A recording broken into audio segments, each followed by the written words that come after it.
Good evening and welcome to our Tuesday City Council meeting. Appreciate you all being here. We have the Honorable Craig Sattelmeyer, former councilor, who will lead us in the Pledge of Allegiance. I pledge allegiance to the flag of the United States of America and to the republic for which it stands, one nation, under God, indivisible, with liberty and justice for all. Thank you very much, Craig. And hello, Fife. Madam Clerk, I believe we're ready to begin. Thank you, Mr. Mayor. All roll call votes for this meeting will begin with the Councilor of Ward 7. And I understand we have minutes. You do. Minutes of the December 2nd council meeting. May I have a motion to accept the minutes? So moved. Councilor Chittum, followed by Councilor Harriman. Madam Clerk, please call the vote. Councilor from Ward 7, Yes. Ward 1, Yes. Ward 2, Yes. Ward 3, Yes. Ward 4, Yes. Ward 5, Yes. Ward 6. Yes. Motion passed by a vote of 7-0. We now have a couple of presentations here. The first one, if Councilor Soul and Councilor Gallant could please join me up front.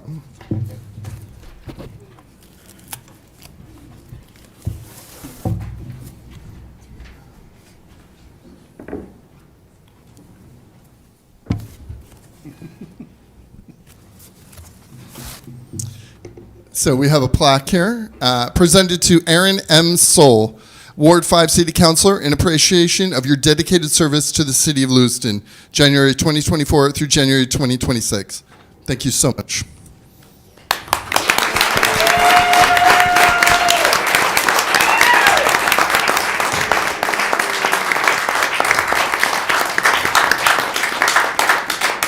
And we have another plaque for Councilor Gallant, reads much the same way. Presented to Timothy J. Gallant, Ward 7 City Councilor, in appreciation of your dedicated service to the City Council of Lewiston, Maine, January 2024 through January 2026. Thank you so much.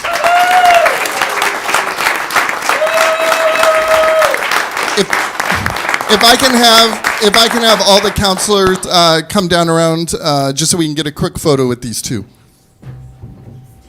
I meant that in the most loving way possible. In there. Yeah, you can close that. We'll find out. Aw. Does that give you enough? We're getting in. Councilor Harriman, get in there. Position is 7. I always get the end of the line. I know. Okay. Council, okay, right? 3, 2, 1. One more. 3, 2, T, smile. Okay. Thank you all.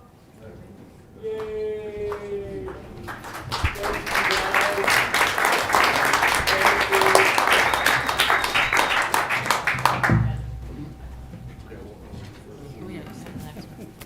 Hang on, I turn this off. Another huge round of applause for Councilor Soul and Councilor Gallant.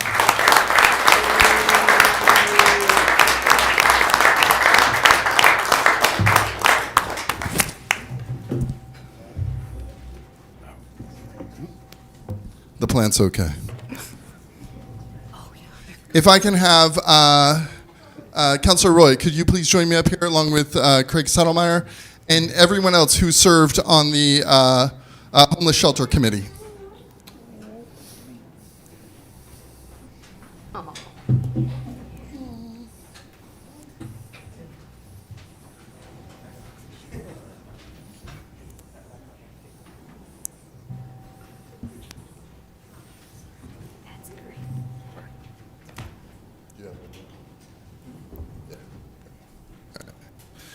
So we have here a proclamation recognizing the City Council Ad Hoc Committee on Establishing a Homeless Shelter.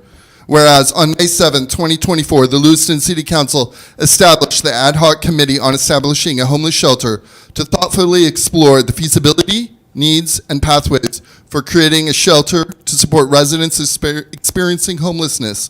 And whereas the committee was tasked with conducting a thorough community needs assessment, reviewing shelter models and best practices, and recommending practical, compassionate, and sustainable approaches to addressing homelessness in Lewiston. And whereas The committee brought together a wide range of perspectives and expertise, with members including Matt Agrin, Dacia Ponte, Rebecca Austin, Sonia Belmonte, David Bilodeau, Kevin Boyard, Chris Bicknell, Jamie Cowett, Timothy J. Gallant, that's how it's written here, Councilor Gallant, Brian O'Malley, Deputy Administrator Brian O'Malley, Aaron Reed, Councilor Michael R. Roy, co-chair, and along with Craig Sattlemeyer, co-chair. And whereas the work of the committee was supported by dedicated city staff, including Angelina Moritz, whose coordination helped facilitate meaningful consensus building, and whereas through the months of meetings and deliberations and public engagement, the committee demonstrated a deep commitment to service, collaboration, and problem solving in pursuit of solutions for one of the most pressing challenges facing our community, and whereas the committee's final recommendations represent a vital step forward in the city's efforts to support our unhoused neighbors with dignity, compassion, and actionable solutions rooted in local needs and realities. And whereas the city of Lewiston recognizes and honors the dedication, empathy, and civic mindedness of each committee member and affirms the importance of community-led efforts to address complex social challenges. Now, therefore, I, Carl L. Shaleen, Mayor of the City of Lewiston, do hereby officially recognize and commend the City Council Ad Hoc Committee on establishing a homeless shelter for its services to the people of Lewiston, its leadership in advancing thoughtful and humane recommendations, and its lasting contribution to creating a more inclusive and supportive city for all. Thank you all so much.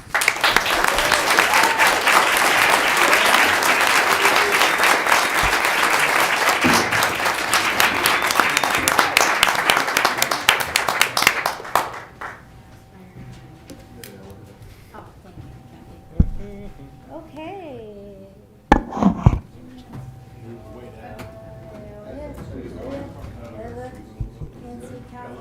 Okay, good. Ready? Don't worry. Okay. 3, 2, 1. Hold on, one more. 3, 2, 1. You good? You good? Okay. Thank you all.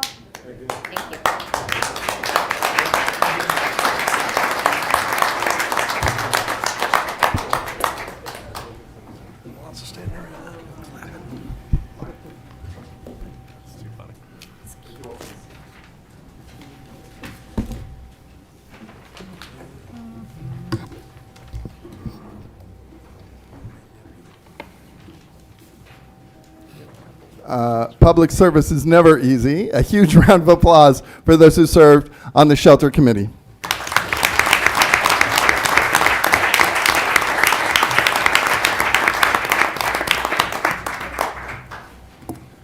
We are now up to public comment. Any member of the public may make comments regarding issues pertaining to Lewiston City government.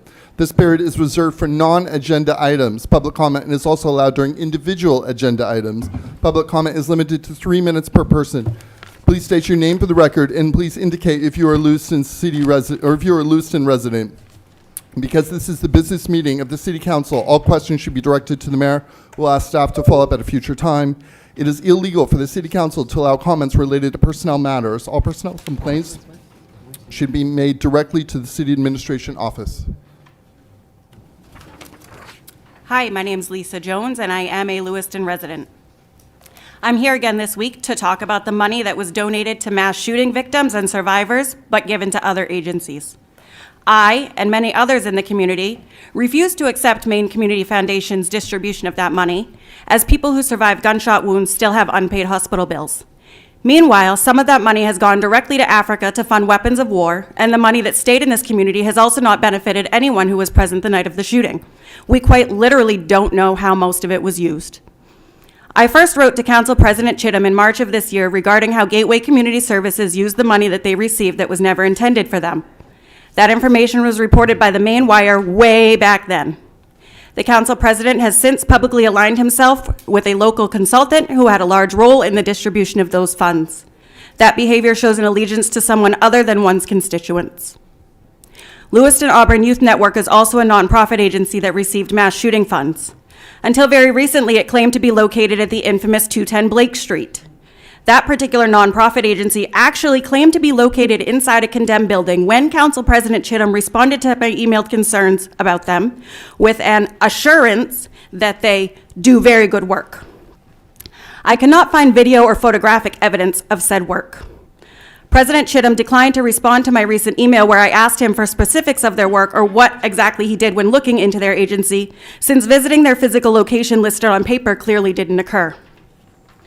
Looking at gunshot data in our community and subtracting the mass shooting, we had 36 confirmed instances of gunfire in 2023, 36 confirmed instances of gunfire in 2024, and 37 so far this year.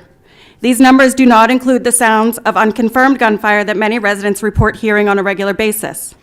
Generational Noor, Lewiston Auburn Youth Network, MEARS, IFCA Community Services, AK Collaborative, Empowered Immigrant Women Unite, New Mainers Public Health Initiative, and the Somali Bantu Community Association all got portions of mass shooting donations by writing to the committee about how their clientele had fled war and violence and was traumatized. We saw some of those same agencies stand with the police at multiple community forums trying to curb gun violence over the years. And gunfire in our streets has literally increased since they got that money. Let's let that sink in for a minute. As the information about nonprofit fraud in Maine continues to grow by the day and rival what we're seeing in Minnesota, I am again encouraging the Lewiston City Council to do anything within their power to make right for families the re-victimization that has occurred when the money that was donated to them was instead distributed to unrelated agencies who used this tragedy in Lewiston as a money grab for personal benefit. Further public comment.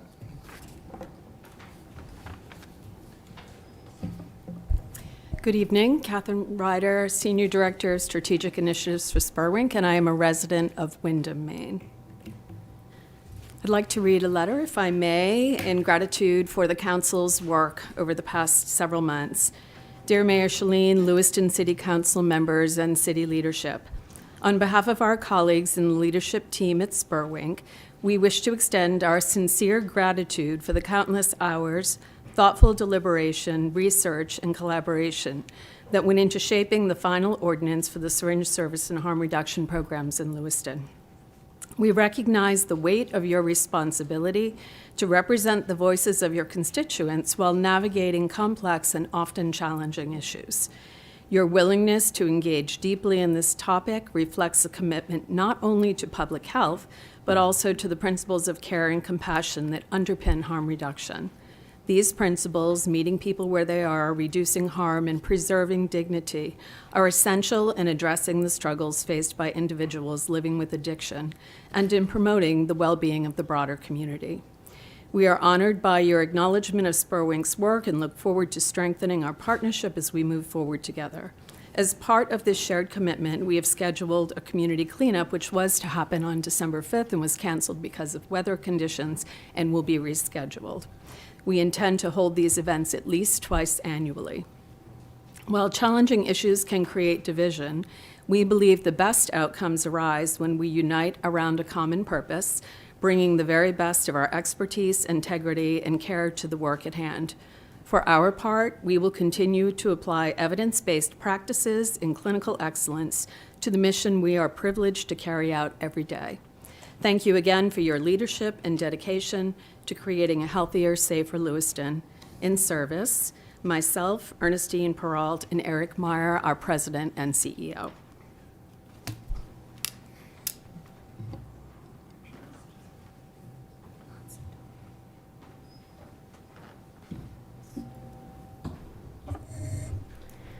My name's Melissa Dunn. I'm a community organizer, Blake Street, Lewiston. We can give testimony through public comment at lewistonmaine.gov. But I think it's important for people to be aware that when people submit to public comment, there could be a possibility of their information, or personal information or email, that information being obtained because it is public information, and that information be obtained to manufacture narratives and propaganda, along with stalking elected officials, community leaders, residents, and business people alike. The City of Lewiston does not disclose life safety risk to community for their right to participation in local government. There's no such thing as power holders' ability to use discernment when getting requests for public information by white nationalists or criminals or abusers or stalkers. And these are people who rely on their stalking and utilize coercive violence institutional to manufacture narratives and incite to violence, personal spying, misuse of database and sharing sensitive information with criminals, or incitement to unlawful acts. If the city staff, mayor, and city councilors, we would like our disclaimer. We need a disclaimer on the public comment email page and information around public testimony that if somebody's submission could subject them to being stalked, cyber-stalked, harassed, terrorized, menaced, or criminally threatened, or worse. It does not have to take us being assaulted at public meetings, nor violence upon us or our bodies, nor even our death or threats of, by white nationalists, stalkers, abusers, who may request this information or incite to unlawful acts for us to have a disclaimer about life safety risk, because it's a real credible threat. Our greatest threat in our community is white people. So we need to have a disclaimer about life safety risk. Lewiston does have a resolution against white supremacy. I'd like to remind people about that. Thank you. Further public comment? Public comment is now closed. Administrator Kainrath, I understand you have a report prepared for us. Thank you, Mr. Mayor. A couple quick items. First, some good news for Downtown Lewiston. The Downtown Lewiston Association was recently granted status as an affiliate member with the Maine Downtown Center through a successful application process. City staff was also involved there, so thank you to all for their efforts. It's a notable achievement and a great step forward in our efforts to energize and revitalize our downtown, and we look forward to working with the DLA and many community partners and local businesses in the future for many years to come, and the shared goals of a reinvigorated downtown Lewiston. So thank you and congratulations to them for their hard work. I want to thank everyone also for a very successful year with Holiday at the Plaza. Great event, all went well. The lights came on when they should, so it was a great event. So thank you to city staff, community partners, many others for a very successful and positive community event on December 6th. Some upcoming community events. One thing I want to note in particular, Chief Connolly and I, our new chief, will be hosting another community listening session and public meet and greet. That's going to be this time at IFCA Community Services, 229 Lisbon Street, Suite B, on January 15th from 5:30 to 7 p.m. So please join us. We were at Geiger's School last week. The weather was a bit rough that night, but we still had some people turn out, so we appreciate everyone coming out to share their thoughts, views, and concerns on public safety in Lewiston. Your voices matter. Your comments are heard, so we appreciate that. And again, please join us on January 15th, 5:30 to 7, 229 Lisbon Street. I want to update you. We are nearing an announcement on selecting a firm to begin working with on a marketing and rebranding project for the city. As you know, one of our major initiatives is presenting the city in a more positive light and better marketing the city and the tremendous assets that we do have here.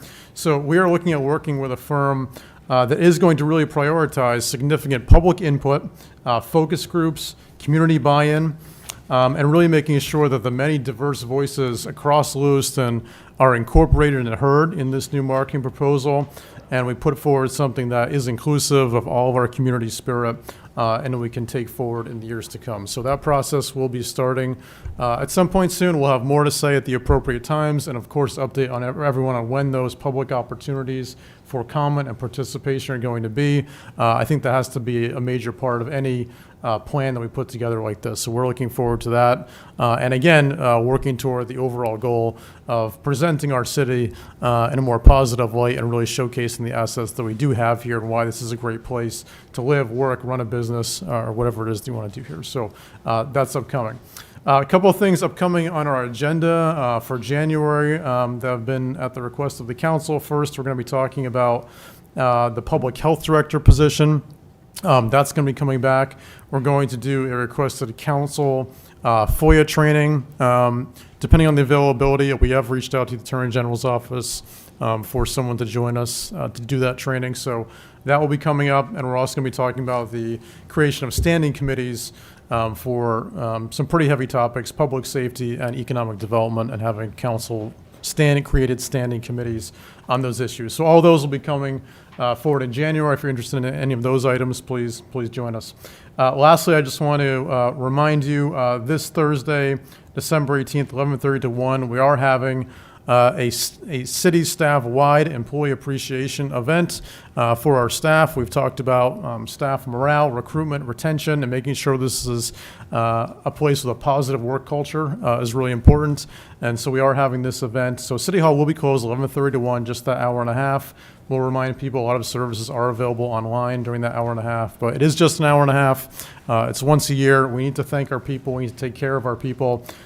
So please work with us while we make sure we appreciate our city staff who do work hard every day. So again, that's this Thursday, December 18th, 11:30 to 1. All departments will be invited to participate in this event. Thank you. Administrator Canrath, thank you. We appreciate your service to our city.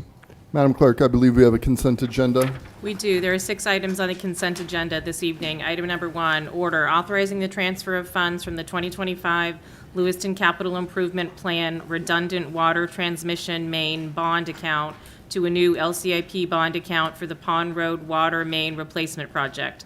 Number 2, order authorizing the transfer of funds from the 2023 LCIP Library HVAC Upgrades Bond Account to a new LCIP bond account for the Library Carpet Replacement Project. Number 3, order authorizing the transfer of funds from the 2026 Lewiston Capital Improvement Plan Armory Gym Floor Rehabilitation Bond Account to a new LCIP bond account for the Armory Emergency Generator Project. Number 4, authorizing the disposition of property at 23 Sandhill Road. Number 5, authorizing the disposition of property at 23 Howe Street. And number 6, authorizing the disposition of property at 32 Horton Street. May I have a motion, please? Move passage of all 6 items on the consent agenda. Councilor Chittum. Second. Second by Councilor Najin. Madam Clerk, please call the vote. Counselor from Ward 7, Yes. Ward 1, Yes. Ward 2, Yes. Ward 3, Yes. Ward 4, Yes. Ward 5, Yes. Ward 6. Yes. Motion passed by a vote of 7 to 0. Thank you very much, Madam Clerk. At this point, I would like to move up item number 11. Item number 11, order approving the joint development agreement with Mill Compute LLC to develop a Tier 3 Artificial Intelligence Data and Technology Center in Bates Mill 3. Requested action to adopt the order approving the joint development agreement with Mill Compute LLC to develop a Tier 3 Artificial Intelligence Data and Technology Center in Bates Mill 3. May I have a motion, please? So moved. Councilor Gallant, Second. second by Councilor Chittum. I assume that's why most of you are here. Thank you so much for coming. We have heard you. Thank you. Councilor Sol, did you have your hand up? I'll go first. Okay. I had my finger stuck in my hair, Okay. but I'll go. So this agenda item has had a lot of controversy around it. It was one that I was a little excited about. I was really looking forward to it. But I understand that there is a lot of concern from the public, and it's valid. We hear you, and my constituents are not happy with this. So I will be voting no on this item.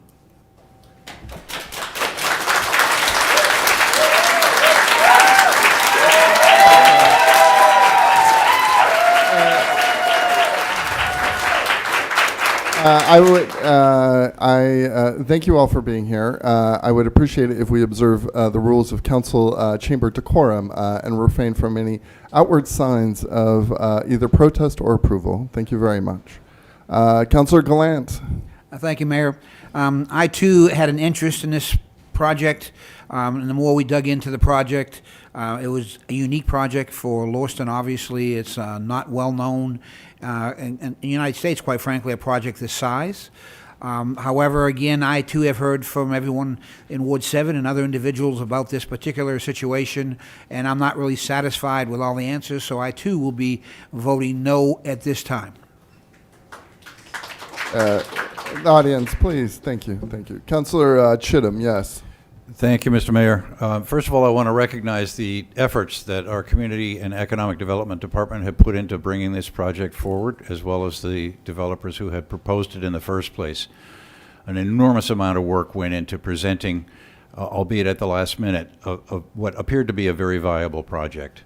As an engineer, I looked at some of the details, and am satisfied, for example, that the concerns about excessive water use out of Lake Auburn are unfounded because of, I would say, new technology in this area to chip cooling. I'm satisfied that that particular problem has been resolved. However, there remain a number of other problems, as have been pointed out in our discussions and in communications from our constituents. I again want to express my appreciation to all those people who were involved. This had the potential for being a great project. It may still have, but not within the timeframes and the constraints that have been imposed on it. With that, I will be voting no against furthering this project. Councillor Harriman. Thank you. I just wanted to thank everyone who's engaged with us about this. It's by far the topic that's had the most, that I've received the most feedback about. I counted about 110 emails, with about half of them coming from Lewiston residents, and it's very clear that the public is not in favor of this. I think that some of the concerns could be allayed through some education, but I think that they, like others have said, it would not overcome all the concerns, and I'm also not in favor of this at this time. Councillor Roy. Thank you, Mr. Mayor. One of the reasons why I ran for city council was to bring a voice back to the people.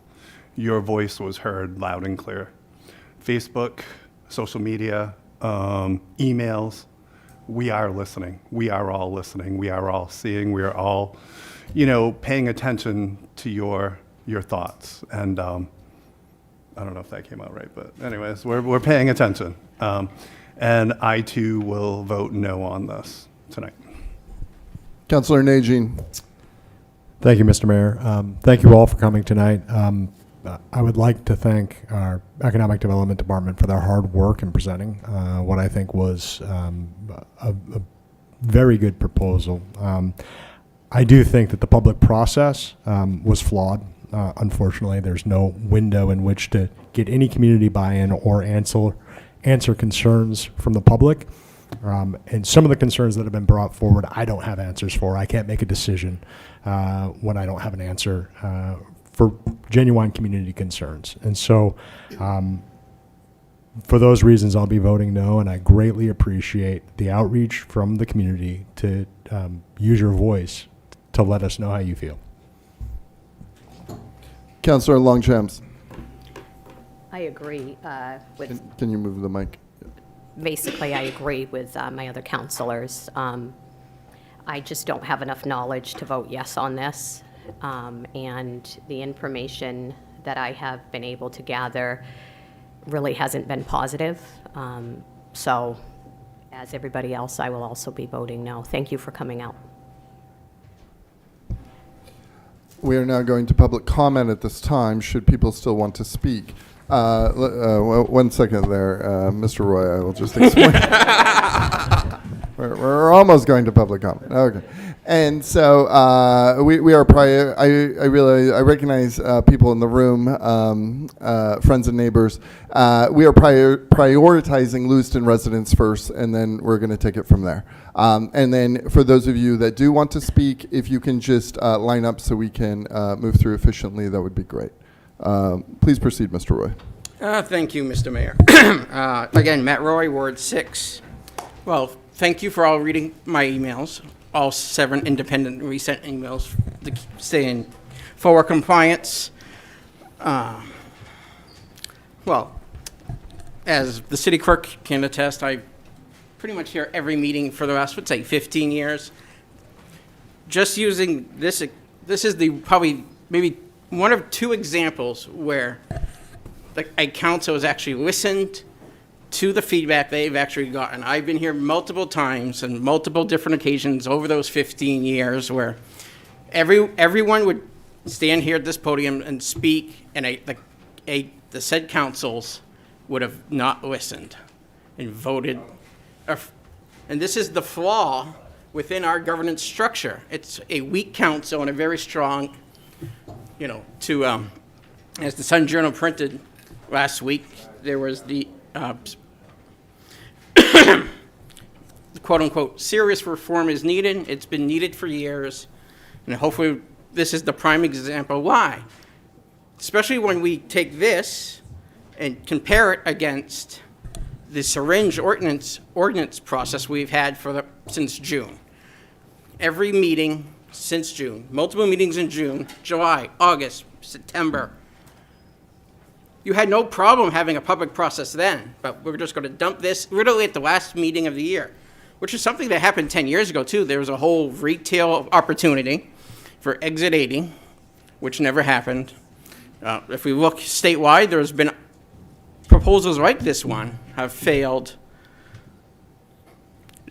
And we're going to give, if I didn't know better, I would swear this LLC that just formed themselves 2 months ago doesn't even have a main address, because if there is a memorandum of option that was recorded 2 weeks ago, has a North Carolina address, a company which has no track record, so we're going to potentially partner with a company with no track record in a very, what's the best word to use here?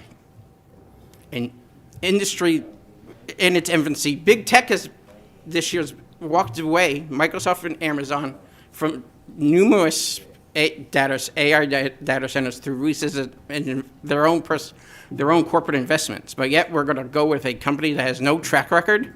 This kind of goes back to what our own internal underwriting department said about the democracy brewing. Thank you. My name is Kyle Mativier. If the council chambers if the audience could please be quiet. Thank you. Please continue, sir. Thanks. My name is Kyle Mativier. I live here in Lewiston. I grew up in Central Maine, left after high school, and returned a few years ago, as one does. Early in my career, I worked inside of large-scale data centers in Phoenix. I then designed, managed, and built secure compute environments for the U.S. Navy and the Air Force as both a contractor and civil servant. Today, I work full-time on AI, both using it for cybersecurity and securing AI systems themselves. I've contributed to the Cybersecurity and Infrastructure Security Agency's Joint Cyber Defense Task Force that protects critical infrastructure from adversarial AI attack. I use AI every single day, and I believe in this technology. I'm grateful for your responses because belief in an opportunity doesn't require blind faith in a bad deal. We're talking about a Tier 3 AI-optimized data center occupying roughly 85,000 square feet in a downtown mill building. This is not a facility that will generate a couple million or $10 million a year. They generate hundreds of millions of dollars a year in revenue. Based on the power consumption expectations that they're projecting, we're talking about $120 to $250 million a year as a conservative projection. Over 20 years, the tax burden looks like $18.7 million towards Lewiston and $131 million in avoided taxes for the business. Over that same period, that facility is likely to generate nearly $3 billion in revenue. Lewiston captures less than 1% of the economic value created while bearing long-term land use infrastructure and public risk implications for a business whose entire model is that no other businesses need to be near them in order to function. We're being told to focus and be grateful for 20 to 30 jobs while ignoring a revenue engine that scales quietly, compounds aggressively, and pays itself back many times over, while the people who are proposing this from the very beginning are trying to figure out how they can put the least into the community that they are extracting that value from. Comparable data center projects in mid-sized cities like Council Bluffs, Iowa, Quincy, Washington, and Reno, Nevada differ sharply from the proposal here. In those cities, the incentives were shorter in duration, tightly conditioned on named operators, infrastructure investment, and measurable public benefit, and almost never involved placing industrial-scale energy generation in a dense downtown area. If what Mill Compute LLC's business plan is saying is that they cannot make this project work without massive multi-decade tax breaks, then what I'm saying is that you don't have a business plan yet. You have a GoFundMe that you're asking the residents of Lewiston to contribute to. I believe in these kinds of projects. I believe that there is a place for this in the state of Maine, but this is not the right way That's to time. have gone Thank about you. it. Thank you. Yeah, and just so you know, you all have 3 minutes. Keep going. My name is Hunter Bouchard. I'm a resident of Lewiston, Maine. I appreciate you guys for listening to the community, but I still want to present my essay. I am the sophomore class president at Lewiston High School. Over the past few days, I've talked to as many of my classmates as possible, all of which have been against this proposal. I want to remind you who they are. These are not just high school students, they're the next generation. They are the ones affected by this change 10 and 20 years down the line. It's their voices that need to be heard. I'll focus on 2 main issues they have brought up, the environmental concerns and the way this will impact the culture of Lewiston. First, I would like to begin with the environmental concerns. It is a well-known fact that these data centers use water for their cooling systems. It is also a well-known fact that Maine has recently been experiencing a drought. According to the Environmental and Energy Study Institute, also known as the IEE, a large data center could use the equivalent of what 50,000 people can use per day. While this would be on the smaller end of data centers, it is still far too much water to be using. Maine's colder climate may help with the water usage, but Maine still gets very hot and dry during the summers. This data center will use tons of water. Lewiston residents should not support a project that will use so much of a scarce resource. Another environmental concern is the pollution that this data center will bring. These data centers use tons of energy, which cause tons of pollution. According to pewresearch.org, an average AI data center uses as much energy that 100,000 houses use per day. According to the IEE, most of the energy data centers use is fossil fuel based, which adds an unnecessary amount of CO2 emissions. This will mean releasing excess carbon into our air here in Lewiston. Maine has one of the most beautiful environments in the US. It should be our job to protect that. Lastly, a big concern for the introduction of this data center is what it means for artists. Lewiston has a rich art community, the most flagrant example being Bates College, which is primarily an arts college. There are also many aspiring artists in the high school. Art is so important to the community of Lewiston, and supports for AI go directly against that. Generative AI takes away jobs from artists due to a decrease in demand for them. Building AI data centers pushes AI even further, which harms the artists our community is built upon. While this data center may bring a few jobs, it takes away job opportunities from our community, the people we should be focusing on. A city so rich in art and artists, we should not support a project that so directly spits in their faces. Support for this data center does not make sense for Lewiston, Maine. It goes against what we stand for. Maine, a state rich in environment and ecosystem, supporting a project that strongly harms the environment. Lewiston, a city with strong art culture, supporting a project that directly hurts artists. And lastly, a project that takes necessary resources from people who are already struggling to have enough. To turn this historic building into a project that directly goes against the values and needs of our community makes no sense for Lewiston, Maine. Thank you for your time. Audience, thank you. Please continue. Stephen Elwell, Lewiston, Maine. I'm a software engineer for the past 30 years. I know a little bit about computing, in other words. My biggest concern of this project is electricity. All the propaganda I've read has said that it will not increase electricity rates for anyone in the city or in the state. The thing is, electricity generation is not infinite. There is a finite base of electric generation. So if you're pulling electricity from a different transmission line rather than the Lewiston grid, that doesn't mean that electric rates aren't going to go up, because Lewiston grid has to get their electricity from somewhere. It is not infinite. So my real issue is the amount of electricity that they're going to have to be pulled. So on the website of this actual company, it says it's going to install a natural gas electric generation plant. Now you've got a natural gas generation plant that's exporting its waste product into the atmosphere of Lewiston, Maine. Let that sit on you for a little bit. All of the jobs this creates is not here. My job was on site when I started my career my job has moved to the basement of my house. I do not need to be where the computing center is in order to do my job anymore. I used to have to sit beside that server. That server can be anywhere in the world. So all of the jobs that are going to make money for this project are not here. Not a single one of them. In fact, they're going to hire low-paid people just to manage the building and nothing else. If something goes wrong with any computing, plumbing, electricity, anything like that, it's all going to be brought in, fixed, and leave again. None of it stays here. So I'm quite opposed to this project because two reasons. We have the highest electricity rates in Maine and Hawaii, two largest electricity rates for the nation, and all of the jobs are someplace else, and you're going to put this in, like another person said, right in the middle of town. This thing should be out in the woods somewhere. It doesn't need to be here. So that's my opposition to this thing.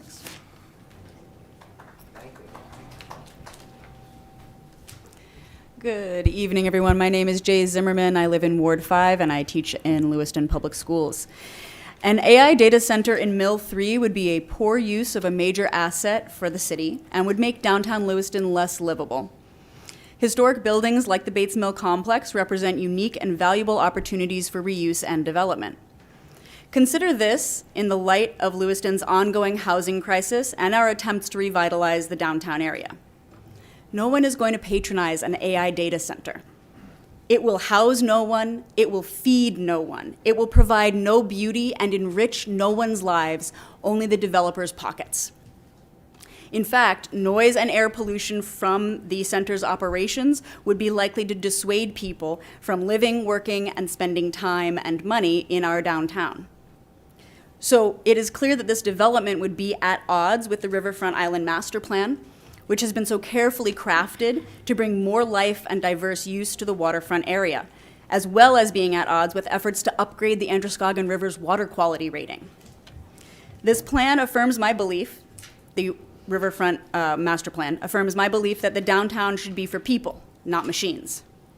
Imagine how Mill 3 could add to the downtown area as a senior center and a daycare, as small-scale manufacturing and crafting spaces, as a desperately needed second middle school, as a commercial space with subdivisions for small entrepreneurs who don't have the means to rent an entire building for themselves. The Mill has so much potential to increase use of our downtown area by people, changing the character and energy of the area for the better. This proposal, the JDA, does not even imply enough benefits to the city to justify the economic, environmental, and opportunity costs that it represents. So thank you for voting no on this proposal.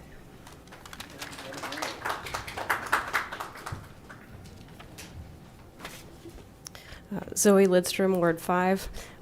Thank you all so much. It was just lovely to sit in my seat and hear every single one of you say that you would be voting no on this proposal tonight for reasons that have been stated by the people before me and reasons that you addressed in your comments to start this off. So I guess I would just focus on, the future and alternative vision.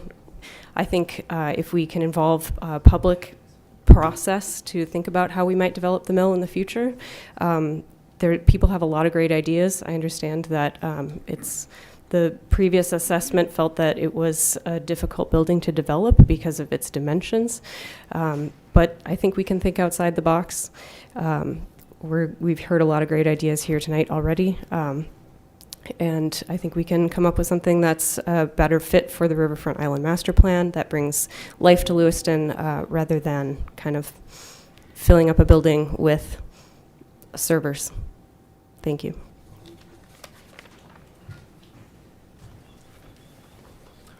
Hey everyone, my name is Sean O'Connell and I'm a Lewiston resident.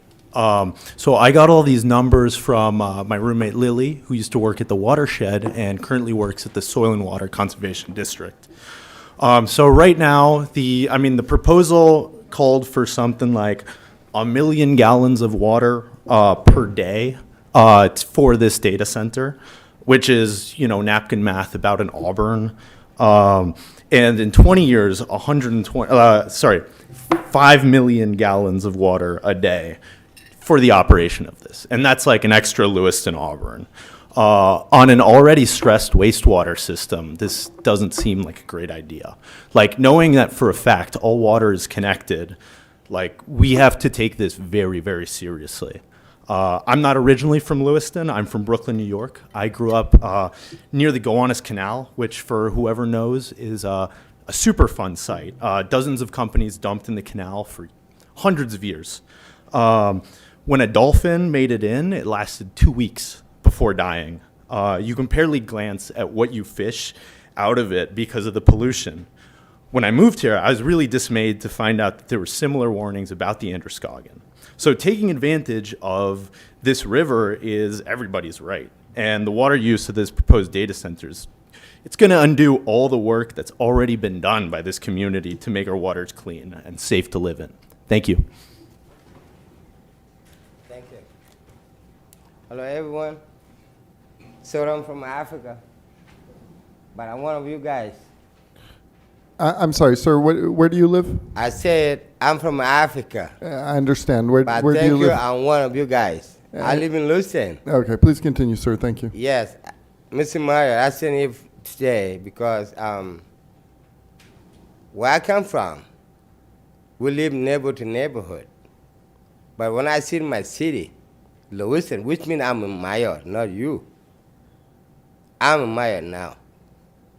Some of my people suffering right there. They don't have no water. They don't have one place to stay. They don't have nothing. Why homelessness? And we call ourselves, we're American. What American we talk about it? No, we're not Lewiston. We have to stood up together, one to one another. Why this one over there take care of us and you not do nothing? It's your fault because you not do your job. Next time when you run for it, we're not go for you. I stood up for homeless people. You know why I say that? I'm from Africa. I'm not lying to you. Our people come sorry, it's empty. Cross the border. You give them the shelter. They're in. Our citizen, they're outside, streaming on the street. They die. You don't do nothing about it, Mr. Nehemiah. So what kind of boss you are? I'm not trying to attacking you. I'm telling you fact. This is true. I'm sorry for my English. I don't speak good English. Sorry for that. Somebody go take care of that. I'm not mad. But sometimes fact is a fact. If you want to be a politician, well, get up. Wake up in the early. This is what my mom told me. If you want to be a man enough, wake up in the early and pay attention. And don't let it scare. Sorry, I'm too tall. Don't let it scare come out of your mind.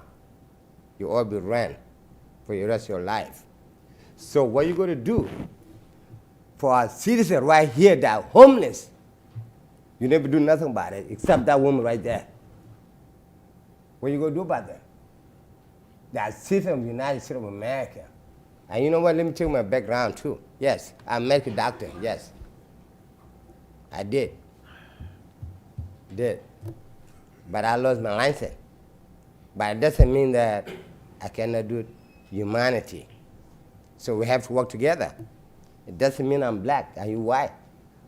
We believe the same thing. Mr. Meyer, your people need your help. That's time. Thank you. Thank you. No, I'm already done.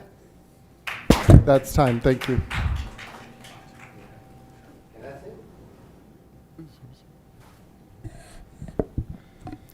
Hi, Kieran Maduris Collins, Ward 5. I appreciate the council's unanimous decision tonight to reject this data center, but I think the broader truth is we shouldn't just reject this AI data center, we should reject any AI data center in Lewiston. I hope the council will adopt an ordinance placing a moratorium on building these things. They contribute nothing to the community, they destroy our environment, they're destroying our economy, and they don't belong in our city. Thank you very much. Further public comment?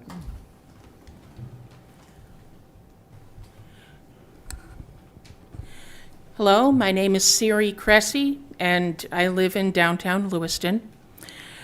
And I haven't heard anything good about, mostly what I'd heard about AI processing, data processing centers has come out of the very rural American Midwest, like Michigan and Minnesota, I think. And I haven't heard anything positive about living near these places.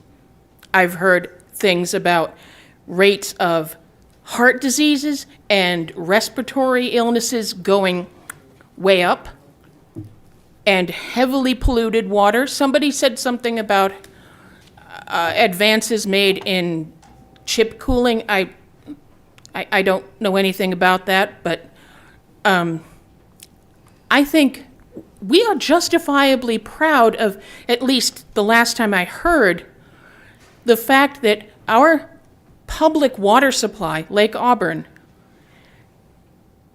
has got a pass on being heavily treated to be drinkable, cookable, washable, potable water. And as far as I understand, if it's not the only one in the state, it's pretty close. I have a feeling that might go away if this happens. And yeah, Lewiston does have a long history of having a lot of pollution generating things being literally in those same buildings. And it's how we got the nickname the Dirty Lou, which is not a compliment. Some people try to reclaim it as a positive thing, but it's not really. Also, I've heard people saying that there's no point, and this is on like a national or global level, no point in trying to resist or protest against proliferation of artificial intelligence, specifically generative AI, because I want to make it very clear I don't know very much about them because they're not what I see, but there are forms that are used by disabled people to more effectively communicate, and that's not what I'm talking about. But there's a reason AI slop got voted the phrase of the year of 2025 by, I think, Merriam-Webster's dictionary. Thank you.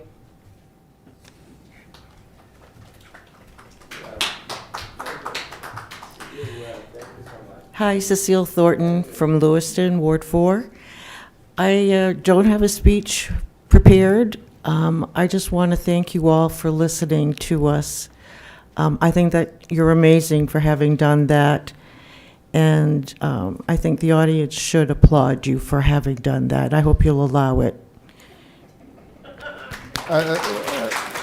Audience, please, thank you, thank you. Further public comment, should there be any?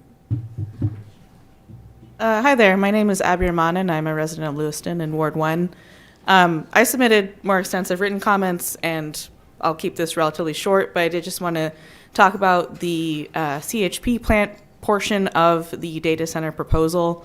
I think there's obviously a lot of issues that have been brought up already, and I thank the council for taking those into consideration. But specifically with the CHP plant, while I understand that there are some benefits to the city in having the mill compute sort of help improve the efficiency of the plant, any CHP plant, even though they are technically efficient, if it's going to be running essentially 24/7 to power the needs of a data center, which is a very large inflexible load on the grid, that is going to massively increase local air pollution in downtown Lewiston.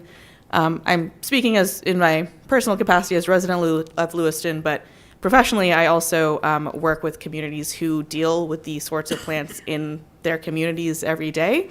And we see massive increases in respiratory illnesses, cardiovascular disease for any community that's living within 3 miles of those types of plants. So specifically with any kind of upgrades that are going to be done to the CHP plant in any future proposals that we're looking at, I think it's worth considering if there's ways we can look at redeveloping that specific energy generation into something that's zero emissions instead of like a highly polluting gas-powered plant. I think that's what the residents of Lewiston deserve, and particularly since the state is already moving towards renewable energy by 2040, it doesn't really make sense for us to be investing in fossil fuel infrastructure at this time. So just want to cover that. I had more extensive written comments and happy to meet with folks to chat more about any of those if there's further questions, but thank you all.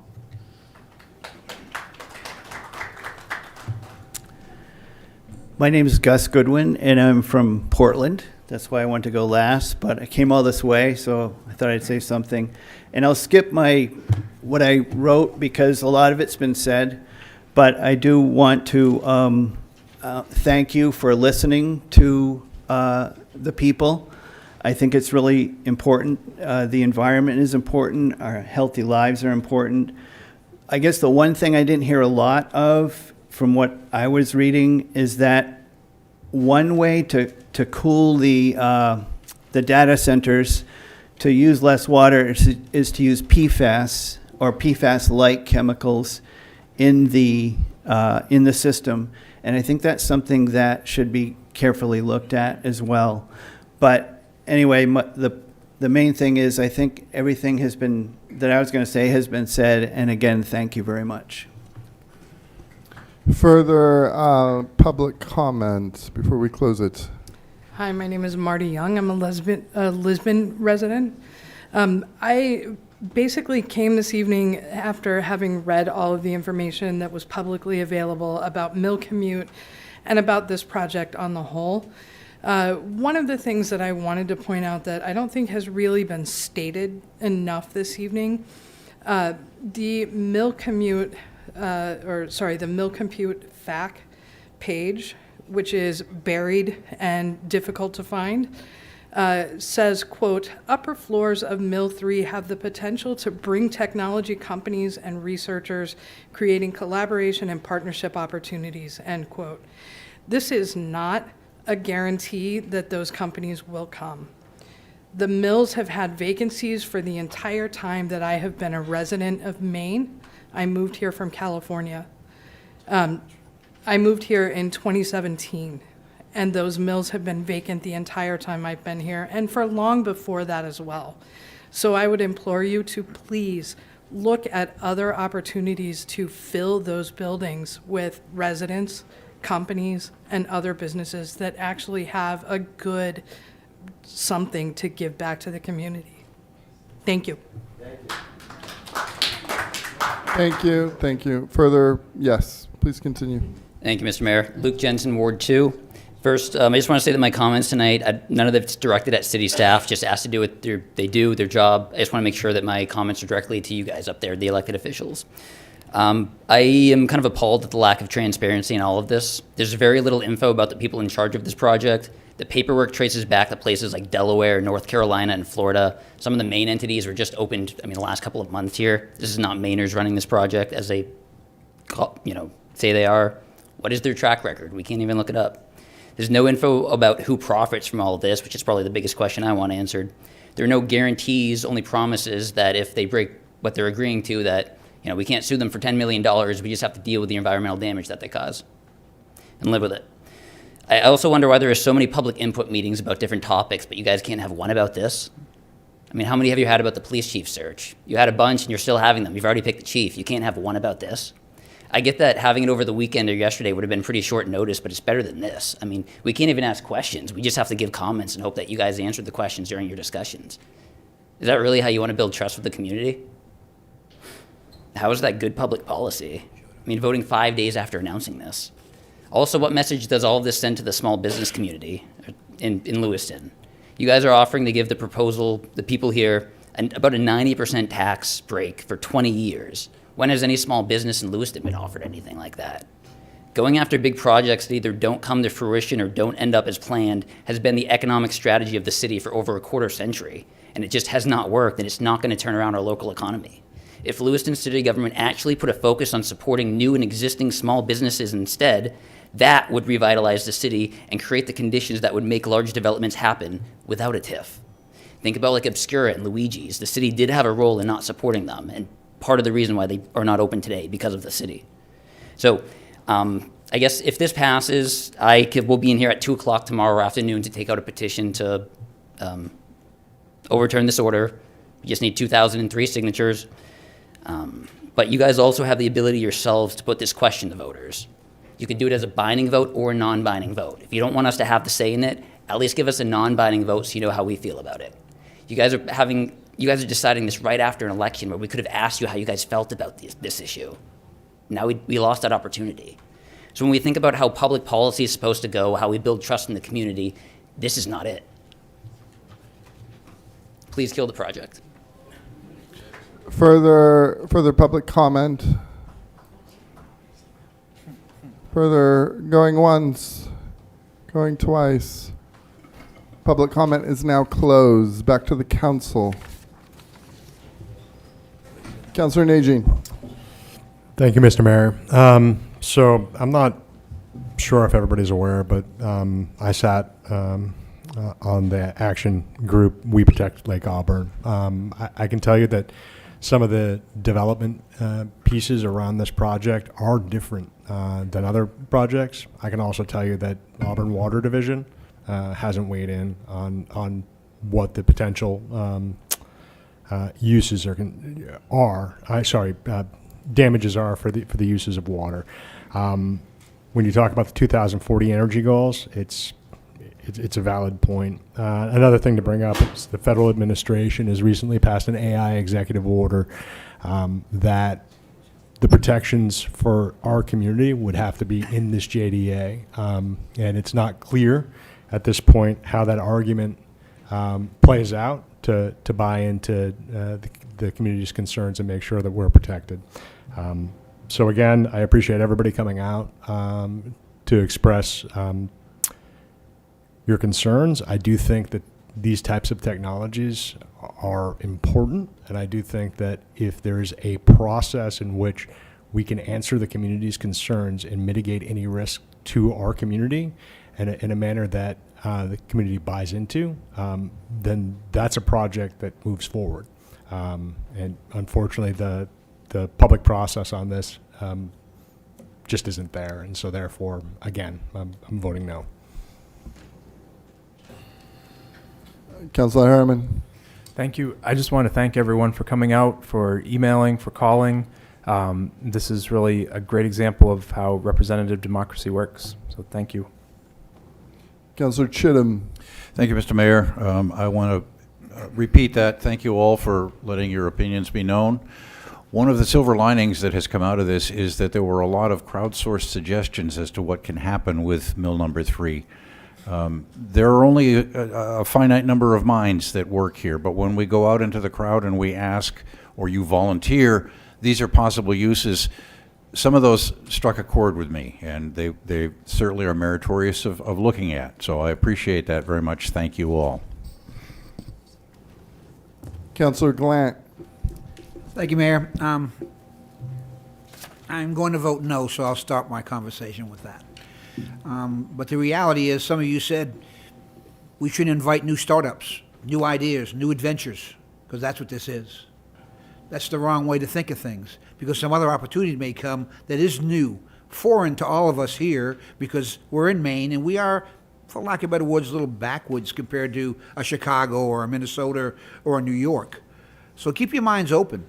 Keep your minds open to taxes. I love the whole green and all this kind of stuff, but I bet the majority of you don't own houses. And I realize the tax implication that's in the city to keep a school open, to do the things that we do. Some decisions have to be looked at and worked around the idea of us paying our bills. That's something else. So I love the ideas for Mill 3. And it's been a lot longer than 2017 that thing's been vacant. Remember, Lewiston was built because of the mills. The mills came first. Then the city came. That's how that worked back in the day. Same as Rumford, same as Skowhegan. All these places did the same thing. So we want to use the space, and we're proud and glad to hear everything you all had to said. But you got to keep your mind open that there are other possibilities that might come down that are new and need to be researched. And the whole water thing, quite frankly, is wrong. I'm telling you right now, they're going to use like a glyco. There'd be very little water other than misting. So there's a lot more data out there that I had to learn about, quite frankly. I mean, I really didn't know a whole lot. The idea sounded great. Wasn't happy with the TIF, but we need to do something with Mill 3. It's been vacant, and we get $0 on the tax roll for that. So sometimes we up here have to think about paying for schools, fire, police, programs like the walkways that you guys would like to have and I would like to have. So keep that in mind when you're thinking about these projects and you bring them forward. We'd love to hear your ideas. I'm sure that Director Libby would love to hear from people via email. Can we do this in the city? Can we do that? We would like to reach out, as Councilor Chittum said, and get inputs. We're a very small group, very small body. And again, I want to thank everybody for coming, and I do understand where you're coming from, but sometimes some of us have a Polaroid picture, and the picture's really much bigger, okay? And oftentimes people are looking through a Polaroid because it's personal to them, a concern. Sometimes you need to expand your picture a little. That's all I'm saying. Thank you. Councillor Roy. Thank you. Again, like everybody else has said up here, thank you all for coming and expressing your opinions and really making your voice stand loud. I forgot to thank the Economic Department for their role in this and trying to bring this forward. I really appreciate all your hard work, Director Libby and your team. Thank you. Further comments from councillors? Yes, thank you very much to staff for all their hard work in this. And yeah, what you say really does matter, and your input matters. And I know sometimes the public process is frustrating, but I appreciate you all being here. Thank you very much. Madam Clerk, please call the vote. Councilor from Ward 7? No. Ward 1? No. Ward 2? No. Ward 3? No. Ward 4? No. Ward 5? No. Ward 6? No. Motion failed by a vote of 0 to 7. Thank you very much, Madam Clerk.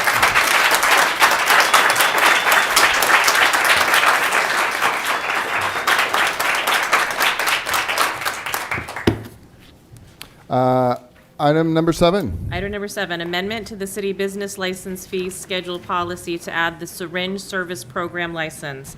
Requested action to approve the proposed amendment to the city business licensing fee schedule policy, policy manual number 7, as recommended by the city clerk and the city administrator.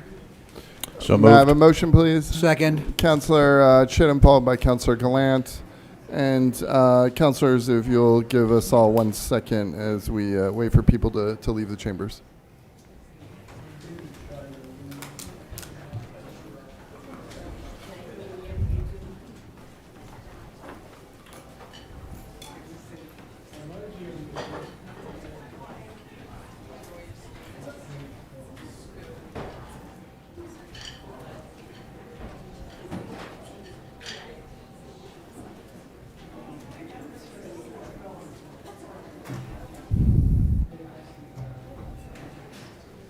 Thanks, guys.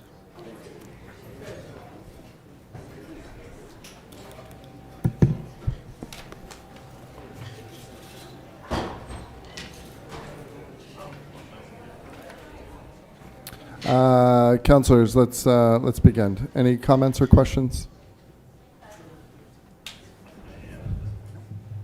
Public comment for this agenda item. Back to the council. Councillor Harriman. Thank you. I'm glad that this fee is, the proposed fee is lower than the original. I still think it probably should be 0, given that they're providing an essential public service to the city. And, we've only allowed one operation in the city as well. But I think $100 is a lot more reasonable than the previous recommendation, and I think that's fair. Yes, Councillor Najin. One of the considerations with the licensing fee is, yes, we have one operator in the city at this moment. We don't know in the future how many we will have, or if we will ever have more than one. I think it's important to put a price tag on it. I'm hoping that this covers the costs of staff time in order to issue the license. And I would also suggest that we consider the possibility for the current go-around on the next renewal. And I know that two councilors won't be sitting here, but the council does have the ability to waive fees if we decide that we want to waive a fee for an organization. So, Madam Clerk, please call the vote. Counselor from Ward 7? Yes. Ward 1? yes. Ward 2? Yes. Ward 3? Yes. Ward 4? Yes. Ward 5? Yes. Ward 6? Yes. Motion passed with a vote of 7-0. Item number 8. Item number 8, public hearing and adoption of order approving the First Amendment to the Lowell Street Omnibus Tax Increment Financing District and Development Program. There are 2 items for requested action. The first item, to conduct a public hearing regarding the proposed First Amendment to the Lowell Street Omnibus TIF and Development Program, and to consider if anyone claims the project will have a substantial detrimental effect on that party's property interests, and then determine if those detrimental effects are outweighed by the benefit of the development. The public hearing is now open.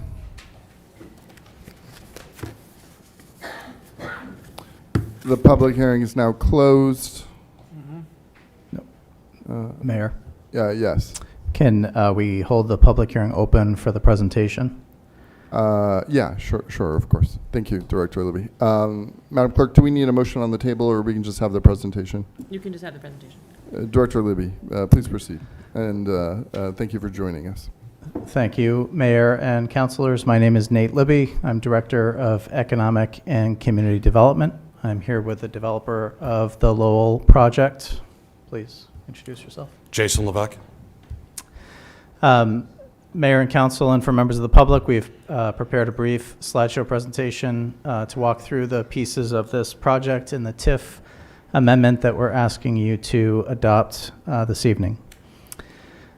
First, we'll go over a bit of the background on the original project in the original TIF district. Then we will briefly describe the revised project, and then get into the details at a high level on the First Amendment to the TIF district and development program. So by way of background, the original TIF district was established in October 2023. The development program, that's the vehicle for providing tax reduction to incentivize development. That is also the vehicle for providing for public partnership in projects that benefit the public in the development. It's also the vehicle used to fund economic development efforts throughout the city. In 2023, the Lowell Street TIF Development Program provided tax reimbursement for 2 buildings as envisioned at that time. Part of the challenge that the developers experienced, and he can certainly attest to it, is the housing development, which is about 160 units per building, was priced using 2022, 2023 estimates for building materials, labor, and financing costs. And of course, many of our projects in Lewiston have experienced challenges getting to the break ground stage because of historic pandemic-related inflation in cost of building supplies, cost of labor, and cost of borrowing. At that time, the TIF arrangement was a 52% reimbursement for 10 years for the first building, with a 10-year step down, so the reimbursement would decline over time. Similar sort of setup for building number 2 and city-funded projects, approximately $1.5 million. At that time, there was a plan to bury utilities underground, which can be costly, and the proposal was to have that cost split 50-50 with the developer. Phase 1, we're getting into the revised project now. So phase 1 is a market rate development with 152 units targeting the missing middle. I want to take a moment to have Jason sort of describe his vision for how this will be designed, the amenities it will have, and how it's targeting that part of the housing market. Very good. Thank you very much, Council and Mayor. The missing middle is not just a term that I made up. It's actually a federally defined term by Housing and Urban Development. This is a HUD-insured 221D4 loan, which solves a financing hurdle that I went through and a lot of other developers went through several years ago. One of the benefits of this is the fact that 50% of your units have to be priced to be attainable for people making 120% of the AMI, which in Lewiston, that means people making more than about $55,000 to $60,000 a year, young professionals, if you would, active retirees. This has been a classically underserved population group, especially in the Northeast. So by doing this, and this loan is a 40-year note, which is extremely important versus a traditional 30, we are able to add in a lot of amenities, more so than, frankly, any other building in Androscoggin County or north of Portland. It will have commercial space, restaurant, cafe, that will be indoors, plus 1,000 square feet outdoor patio, dining area that's dedicated for that space. It will have amenities such as free bike usage, on-site laundry, in-unit laundry, shared cleaning supplies, vacuums on every floor, in building storage, EV charging in the parking garage, which is only 50 feet away, and proximity to the Riverwalk, actually both of them, the one that originates in Samard Payne and the one in the Sunnyside neighborhood. This will actually connect through a universal street design, which the city of Lewiston is on board with and helping facilitate. Lots of trees. Jeez, yeah, say that 3 times fast.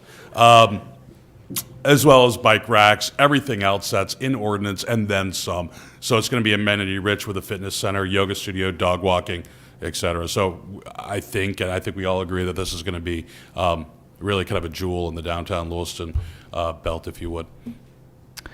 So phase 1 is what we're here to talk about tonight, 152-unit building. Phase 2 will come later on and is subject to your review and approval.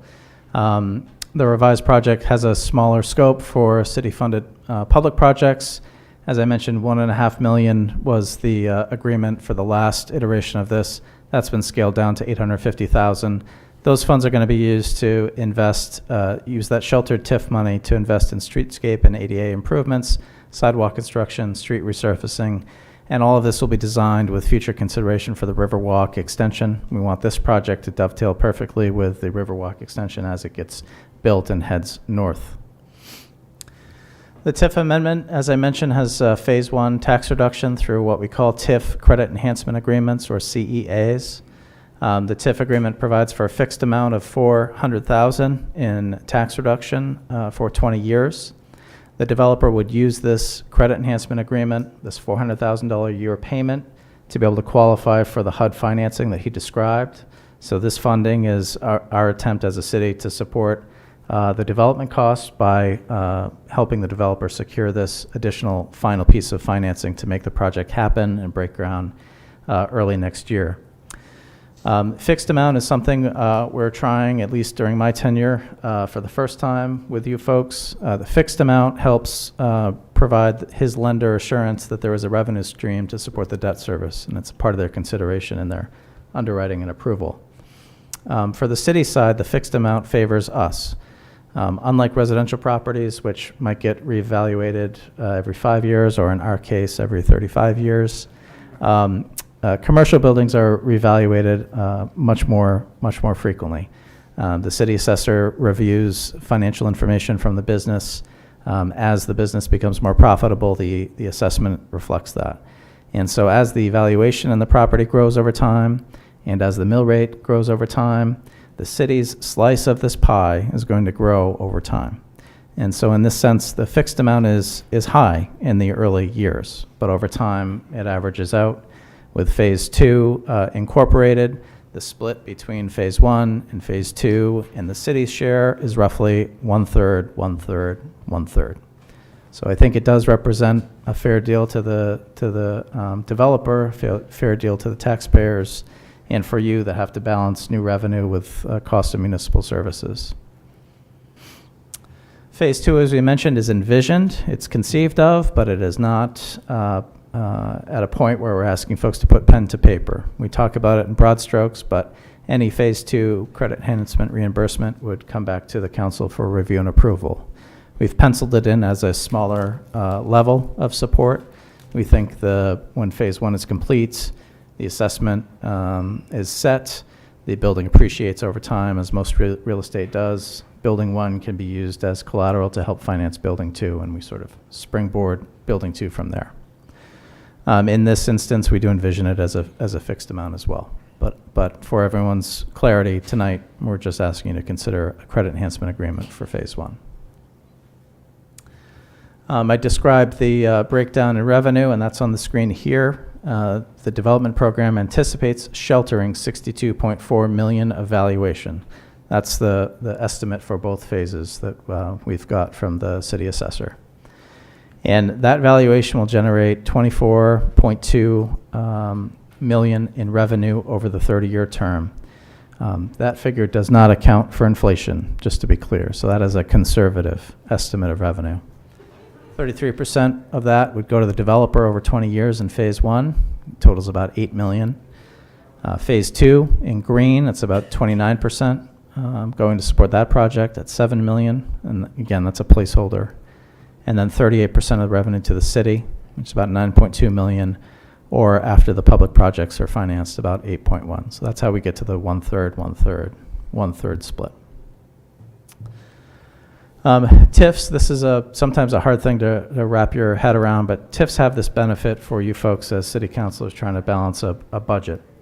The state provides for municipalities to shelter new valuation when it comes to calculating things like municipal revenue sharing, funding for education, as well as the local county tax. And so our approach with you folks in the last year and a half is to try to maximize that benefit that the city gives us, because every dollar that we shelter helps us retain school funding, it helps us retain revenue sharing, and protects us from the county tax. If we decided to do away with all of this, the whole TIF, the credit enhancement agreement, and developer Levesque comes into $80 million that falls from the sky. Just saying, if that were to happen and we didn't shelter any of this, the penalty for not sheltering is roughly on the order of us being able to keep 38 cents for every dollar of taxes we collect. 38 cents on the dollar is what we'd be able to retain, because we'd get a penalty on revenue sharing, we'd get a penalty on education funding, and we'd have to pay more in county taxes. So the power of sheltering and why we favor it is we get to retain more of that tax revenue locally. We shift costs from the general fund onto the TIF. We help you close your budget gap each year. And in the end, we're helping the taxpayer by ensuring that that revenue comes in to support municipal services. Additional detail on the development program amendment. We continue the City Council's approach of using TIF revenue to offset general fund pressure. We invest a greater share of economic development expenses. Those are existing expenses, not an expansion of spending, and economic development projects from the general fund to the TIF. A couple other pieces on the amendment itself. Provides authorization to the city administrator to execute a one-year extension to this credit enhancement agreement in their sole discretion. That's an effort to expedite the development of the project should we need additional time to hit different milestones without having to come back to you and go through a public process. We've heard from you that that's a reasonable adjustment to make to our TIF approach, and we think it's going to help make the project happen more expeditiously. As I mentioned, it's going to require City Council approval for Phase 2, and funding that's available in the TIF in the out years is available for you all to make decisions on shifting costs from the general fund to the TIF account to support these expenses like staff salaries, debt service, streetscape improvements, trails, a business development fund that we've been capitalizing, and other capital projects you folks approve that relates to economic development. This is a very nice new rendering of the development. You're facing the development with Main Street roughly to your back, the Peck Center to your left, Maine College of Health Professions to your right, just to get an orientation. Jason, final thoughts? It's been a long time. I've kept you, I think, hopefully up to speed on the progress. A lot of situations, I think, from a development standpoint, you learn a lot through the process. One of the reasons Phase 2 will happen a little later is the amount of learnings that are happening here on Phase 1 will be applied to Phase 2. And there is a great deal of that. This will Yeah, I'm very excited about it. Thank you very much. And if you have any recommendations or questions, I'd love to take them. I'm not sold on the color in the middle part of the building. It's Arctic white. I'm thinking more of a slate gray. But that's where we're at the design phase. But this is all wrapped up, and we should break ground April, weather permitting, mid-April, late March of next year. You know, spoken like a former mayor, it's important to remain flexible. Yeah, this is very flexible. You know, one of the reasons we're still here, Mr. Levesque, is because of you, and appreciate your tenacity on this project and keeping with it. Thank you. Councillor Chittum. Thank you. I was prepared to vote one way, but your change of the color has convinced me to change my mind. Thank you very Like much. I said, I left it open and write it on a Post-it note, slip it to me. Question for the director and perhaps administrator. The $850,000 reduction, or reduction to $850,000 for $1.5 million of city infrastructure improvements, what's the timing on that? We are working with our colleagues in Public Works Engineering who are managing planned road projects in the neighborhood so that we're aligning opening up the road with underground needs of the developer to ensure we open it up once and we close it once. Same goes for sidewalks, streetscape, and ADA improvements. We're going to work hand in glove with the developer to time our pieces to line up with his construction schedule. So that's not a precise answer. It's just to say we are working in tandem with the developer, so we're not digging up roads twice. Oh, I'm glad to hear that. That's a big plus too. Mr. Levesque, can you talk about the phasing? Is this an $850,000 one-year hit? Is it stretched out over a couple of years? What's your construction schedule? My construction schedule, like I said, opening, breaking ground late March, April, target completion August 15th of 2027, so around a 16 to 17-month construction window. That's important to try to hit that milestone, which means all the really streetscapes, hardscape, if you would, should be done by then. On Lowell Street, Middle Street will definitely be done because that's starting this spring. So Lowell Street, Chapel Street, right around probably spring of 27, finishing up by late summer of 27. Okay, thank you. And the other question I have for you is the extension of time, the authority that would be delegated under this agreement to the city administrator. I'm in favor of that because it cuts through a lot of the rigmarole that would take place if it has to be a council decision. I want to express my complete faith in our administrator. However, I do want to ask if there are other provisions that this agreement would grant to the administrator and remove from the council. Is it just an extension of time? Just an extension of deadlines. There are a variety of deadlines in the credit enhancement agreement. So if if developer needs an extra 3 months for provision X, we want to be able to paper that with a signature from the city administrator without having to, Sure. Fully understood and appreciated. Thank you. Councillor Najin. Thank you, Mr. Mayor. First and foremost, I want to thank the Economic Development Department for your tenacity and your willingness to continue to stick with this. And that also extends to the developer who has great faith in this project and in redeveloping what was at one point in time a very vibrant and historic section of our city. I live in this neighborhood. I can tell you that the benefit and the knock-on benefits will be huge, and I think that I'm glad in some ways that we had to look at the HUD funding because now we're seeing half the housing being dedicated to 120% of the median income, which is absolutely a missing component to our housing in this community. So, kudos to both, and to be completely clear, it's not a question of whether or not we should give the TIF. It's this project doesn't move forward unless we do. So the upside benefits, I think, are far greater outweigh the potential loss of revenue because in all actuality, this is a knock-on effect that will add revenue to the city overall. Thank you. Councillor Harriman. Thank you. I also want to thank you both. Thank you for bringing this forward. I'm always happy to replace parking lots with housing. So, thank you. Madam Clerk, I plan to go to the public hearing now, and then when we come back, we'll put a motion on the floor. How about that? Sure, thank you. Public hearing is now open. Public hearing is now closed. Director Libby, did you have something?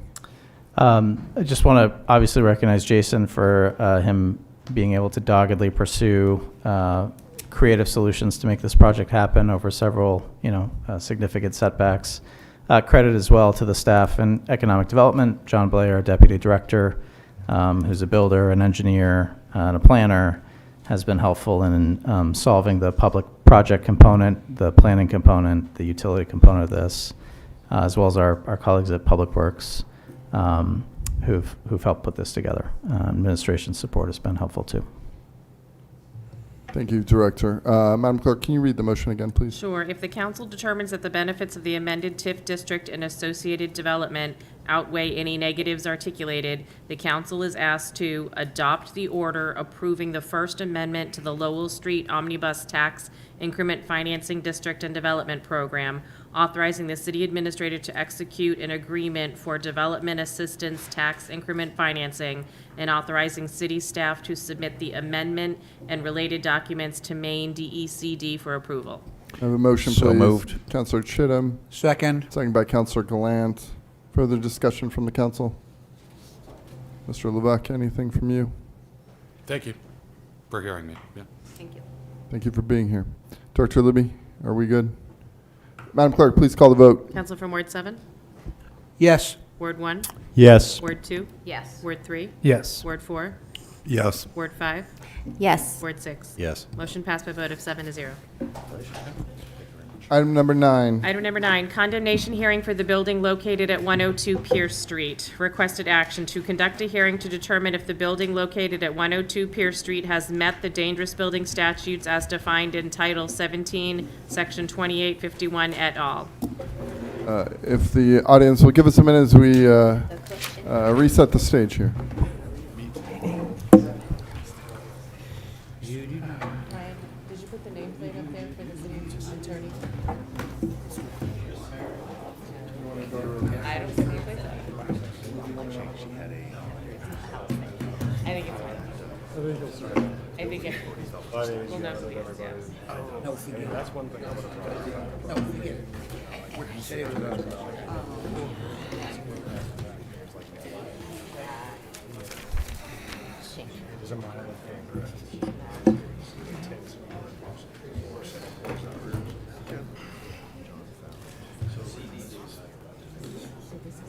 I saw Tracy in the hallway this afternoon. She's like, "Oh, stay here for goodness sake."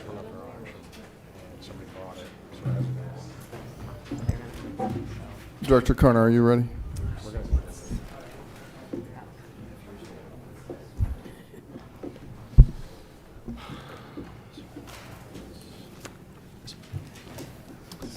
We will now begin. This evening, we will conduct a hearing to determine whether the structure at 102 Pierce Street is a nuisance or dangerous building within the meaning of Section 2851 of Title 17 of the Maine Revised Statutes, and if so, whether the structure poses a serious threat to the public health and safety within the meaning of Section 2856 of that title. If the council makes either determination, it will then determine what actions the property owner must take. The structure is owned by Multivision Investments LLC. Katahdin Trust Company has an encumbrance on the real estate. The city has been told that Blackridge Group LLC was the winning bidder at auction.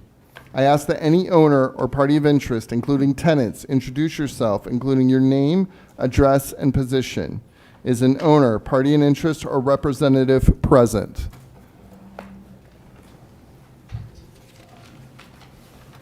Please go to the podium.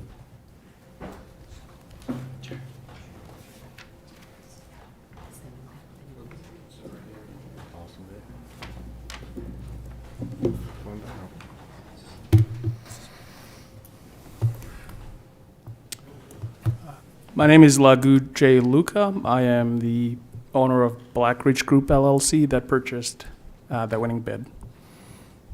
Thank you. Is any other owner, party in interest, or representative present? Our company is comprised of 6 investors. I am the representative for them tonight. Thank you.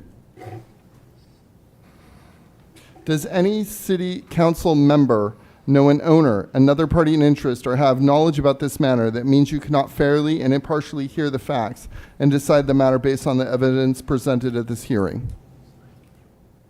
Councillor Chittum. Not knowing the owners, I can't answer that question. I can say I don't know the representative, but he said there are 6 other owners, and I don't know who they are. Mr. Carey, how should we proceed with this? The owner in this case is, or the potential owner is Black Ridge Group LLC, and so that, not the individual members that you don't Okay, have thank you. information That's a relatively new corporation. I do not know Black Ridge LLC. Thank you.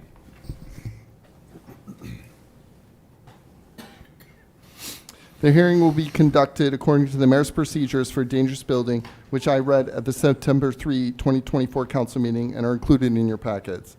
I accept into evidence the Planning and Code Enforcement Department's previously provided exhibits A through H. I now ask that Lewiston Planning and Code Enforcement Department present the City Council with information relevant to the matter before it. Thank you, Mr. Mayor, and good evening, council members. My name is John Connor. I'm the Director of Planning and Code Enforcement for the City of Lewiston. During this hearing tonight, we will show why the building at 102 Pierce Street is dangerous and must be demolished. In the following slideshow, which is included in your packets as Code and Fire Exhibit H, I'll discuss the title of the property, service on the parties in interest, and then describe the conditions at 102 Pierce Street that deem it dangerous. 102 Pierce Street is an 8-unit multifamily residential property owned by Multivision Investments, LLC. However, we are told that Black Ridge Group, LLC was the high bidder at a December 4th auction. We ensured proper notice of hearing was recorded in the Androscoggin County Registry of Deeds on October 3rd, 2025, and the owner was noticed October 7th, 2025, as well as interested party Katahdin Trust Company on October 8th, 2025. Furthermore, Black Ridge Group, LLC was noticed on December 11th, 2025. With me tonight are Code Enforcement Officer and Building Inspector Steve LeBrun, as well as Fire Inspector Ryan Coleman. The structure at 102 Pierce Street meets the criteria for a dangerous building because it constitutes a fire hazard, it's unsuitable for its residential use, and poses a threat to health or safety because of inadequate maintenance and dilapidation. The following slides will detail the specific issues that support these findings as listed in the official findings of fact. So why is 102 Pierce Street dangerous?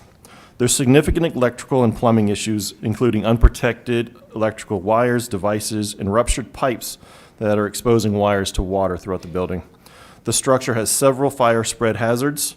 There is evidence of previous electrical fires throughout the structure. Finally, the structure is vacant, which increases the risk of fire and spread to adjacent properties.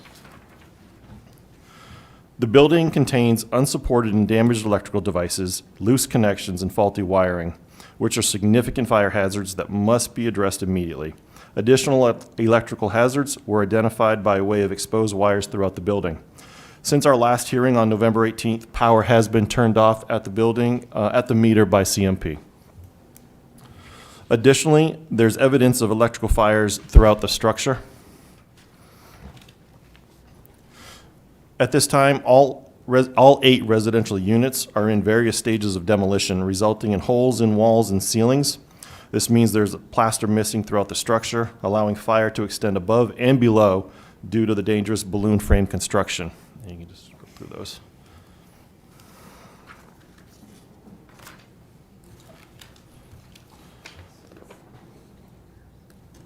And one more. There's missing entry doors.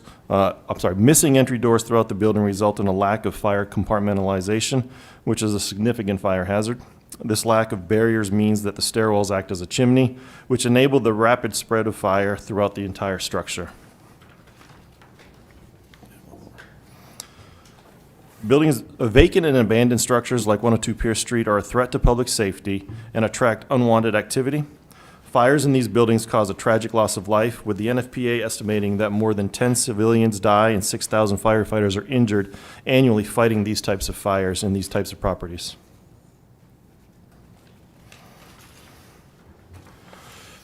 Additionally, Mr. Mayor, if I may, I'd like to enter a document into as Code and Fire Exhibit I. I have copies to pass out to everybody.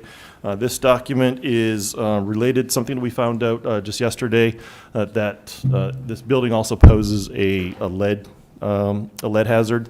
There was some abatement issues earlier, but when the former owner started doing demolition, started releasing all that lead. So this is just a statement from the lead program manager for the city.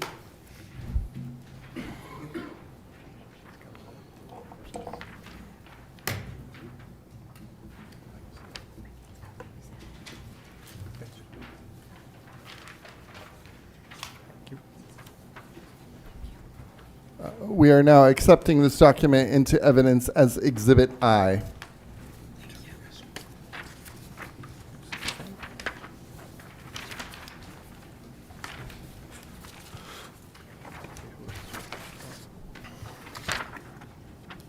So in conclusion, the structure is dangerous because of the unprotected electrical wires and devices, the ruptured pipes exposing wires to water, evidence of electrical fires in the structure, and severe fire spread hazards due to missing barriers, compounded by its vacant status.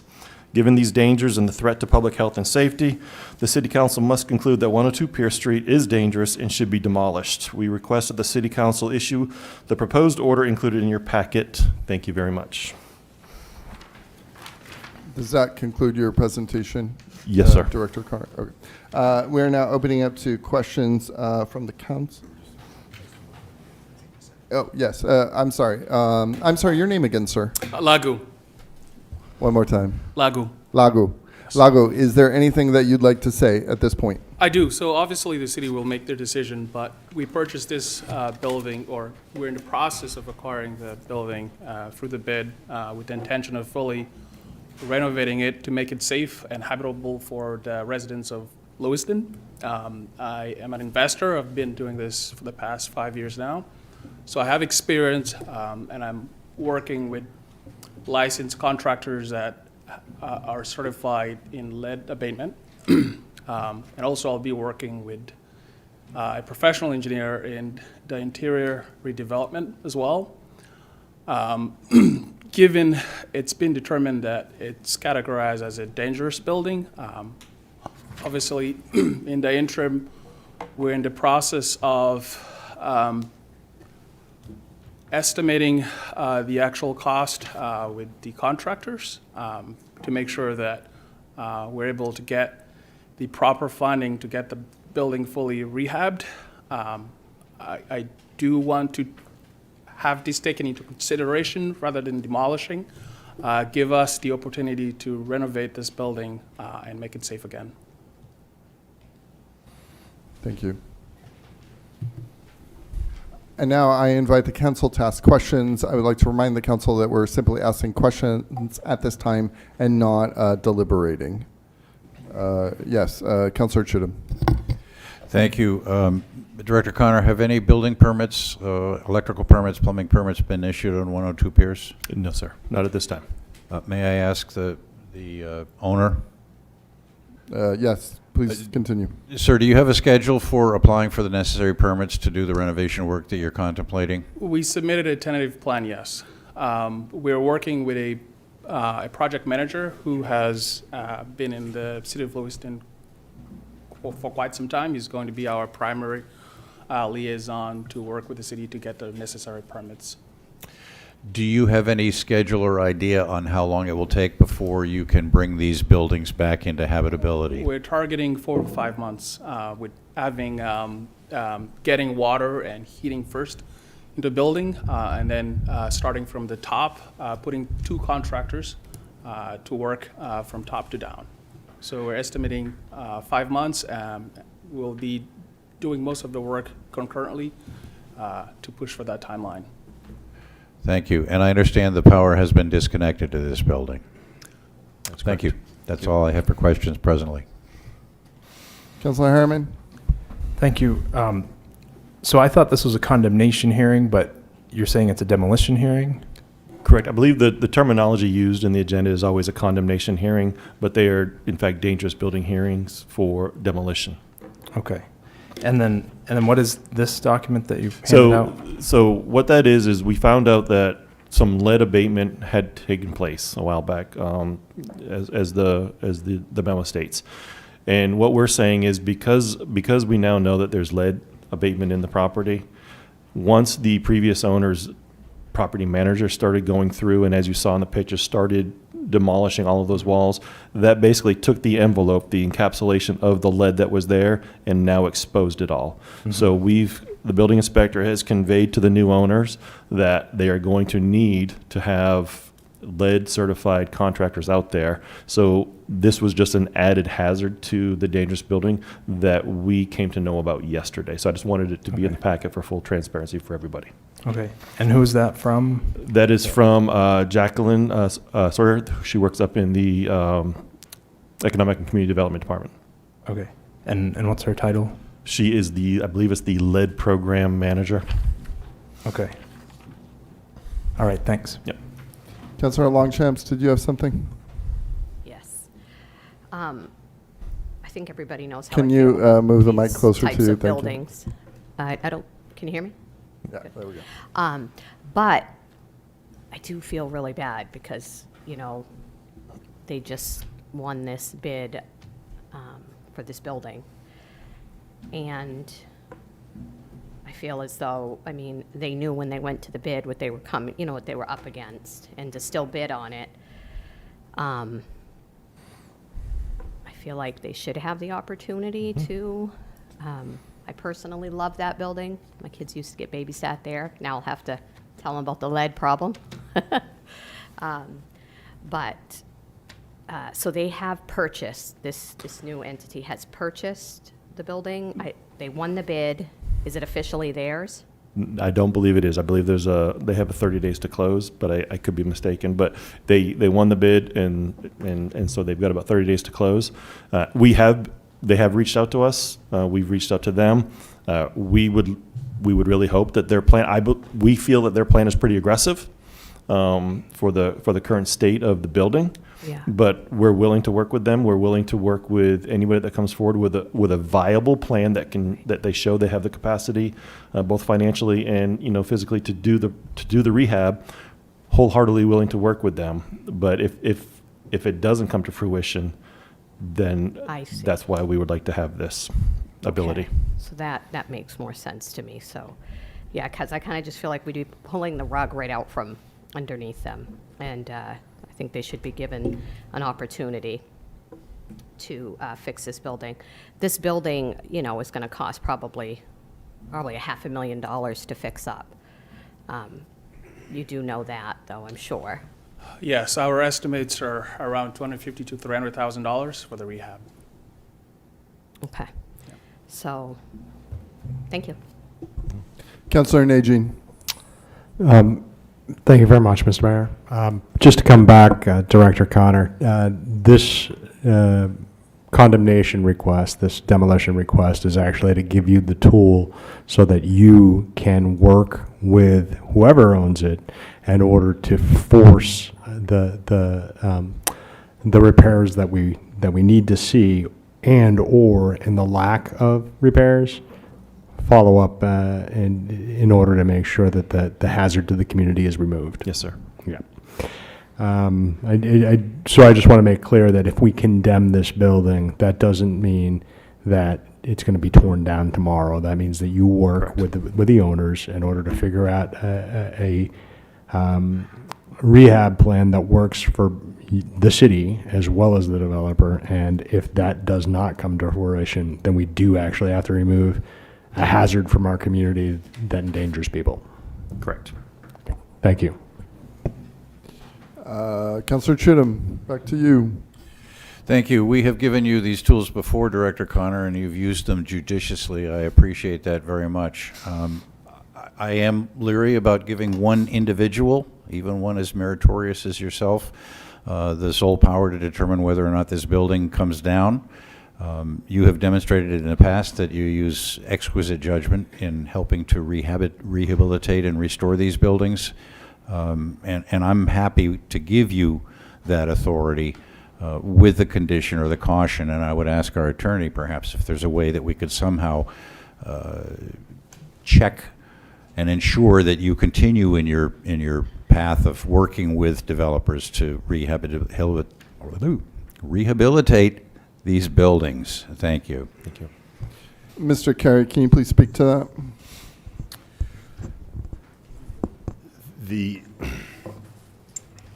So I think there's two separate, is this correct?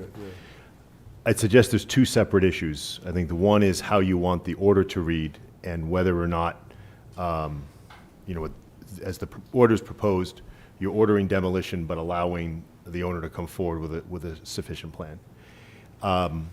What I'd suggest is rather than putting something into the order which could create ambiguity, is to require a report back, either on this project in particular or maybe on, any pending one in, quarterly or semi-annually or something like that. Councillor Chittum. Thank you, Mr. Mayor. This is beginning to approach a dialogue, but I appreciate that. I love this idea, and I wonder if we could, in a separate action, require that the code enforcement officer report back to this council prior to ordering a final demolition. And I would ask code enforcement if that's a viable process. Oh, 1 second, code enforcement. Mr. Carey, how would we, I guess, go about requiring a report back, or what do the mechanics of that look like?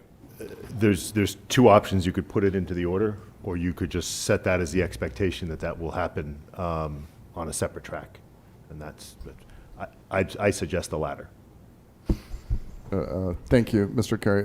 Yes, back to you, Councillor Chittum. Thank you. I'm comfortable with that. I have absolute faith in Mr. Director Connor, and I would ask that he report back to the council before ordering a final demolition of the building. Absolutely. One quick question, Madam Clerk. Can we do that within this agenda item, or what does that look like? Oh, I think you can do it within the agenda item. Okay. Councillor Nagy.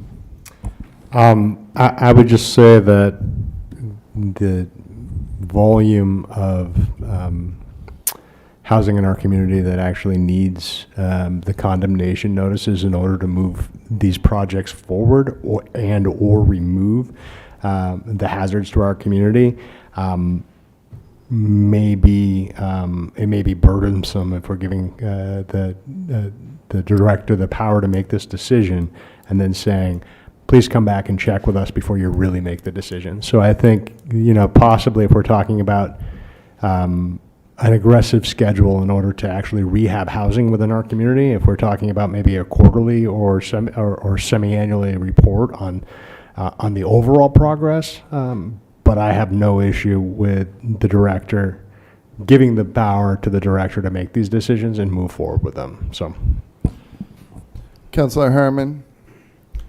Thank you.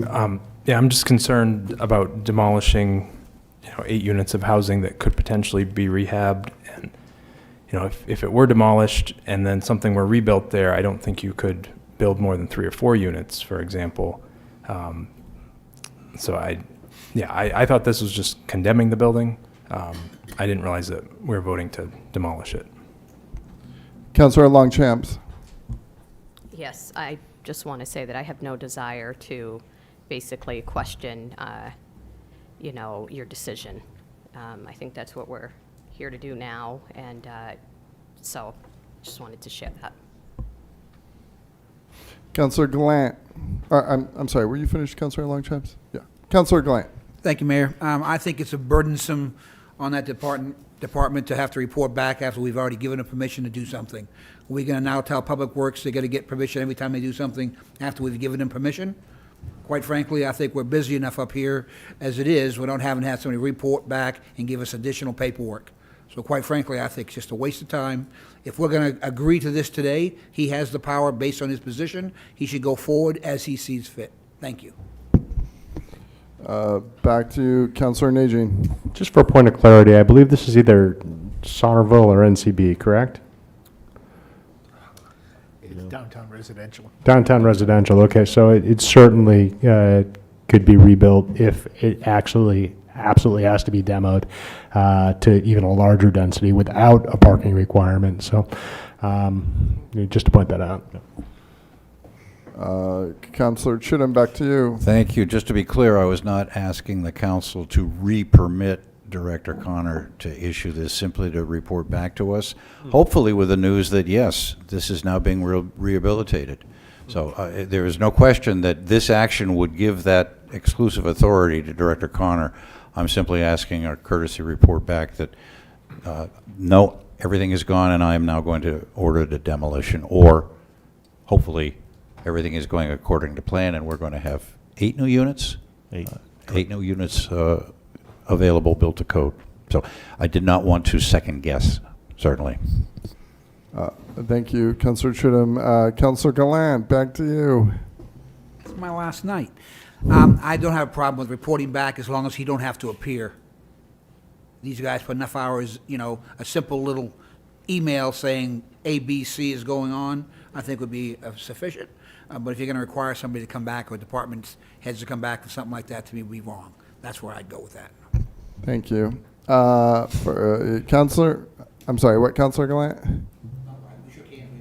Oh, okay. Glad we're so collegial down there. Councillor Najin.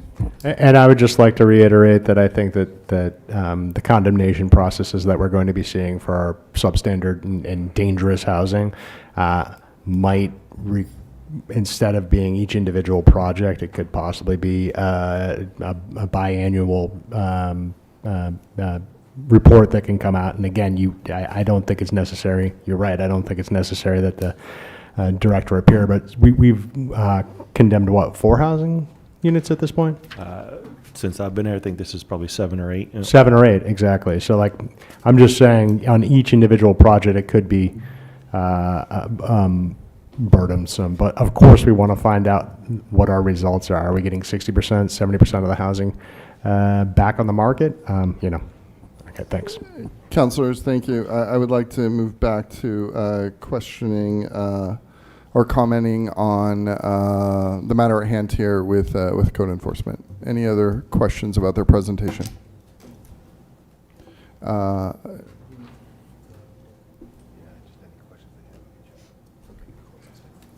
Do you, I'm sorry, your name again, sir? Lagu. Lagu, do you have any questions for code enforcement?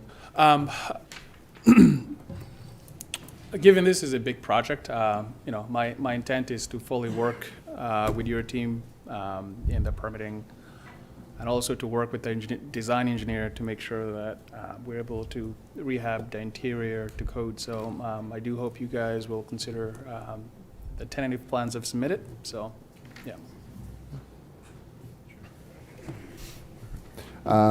Closing statements from our Planning and Code Department. Yes, thank you, Mr. Mayor and Council. I just wanted to thank the code enforcement officer and building inspector, LeBron, and Inspector Coleman. They've put countless hours into walking this building, multiple days, multiple months. They're here to answer the technical questions that I can't answer, and they've done monumental work on a lot of these buildings that I brought before you. So I just wanted to express my appreciation to them. They've done great work there.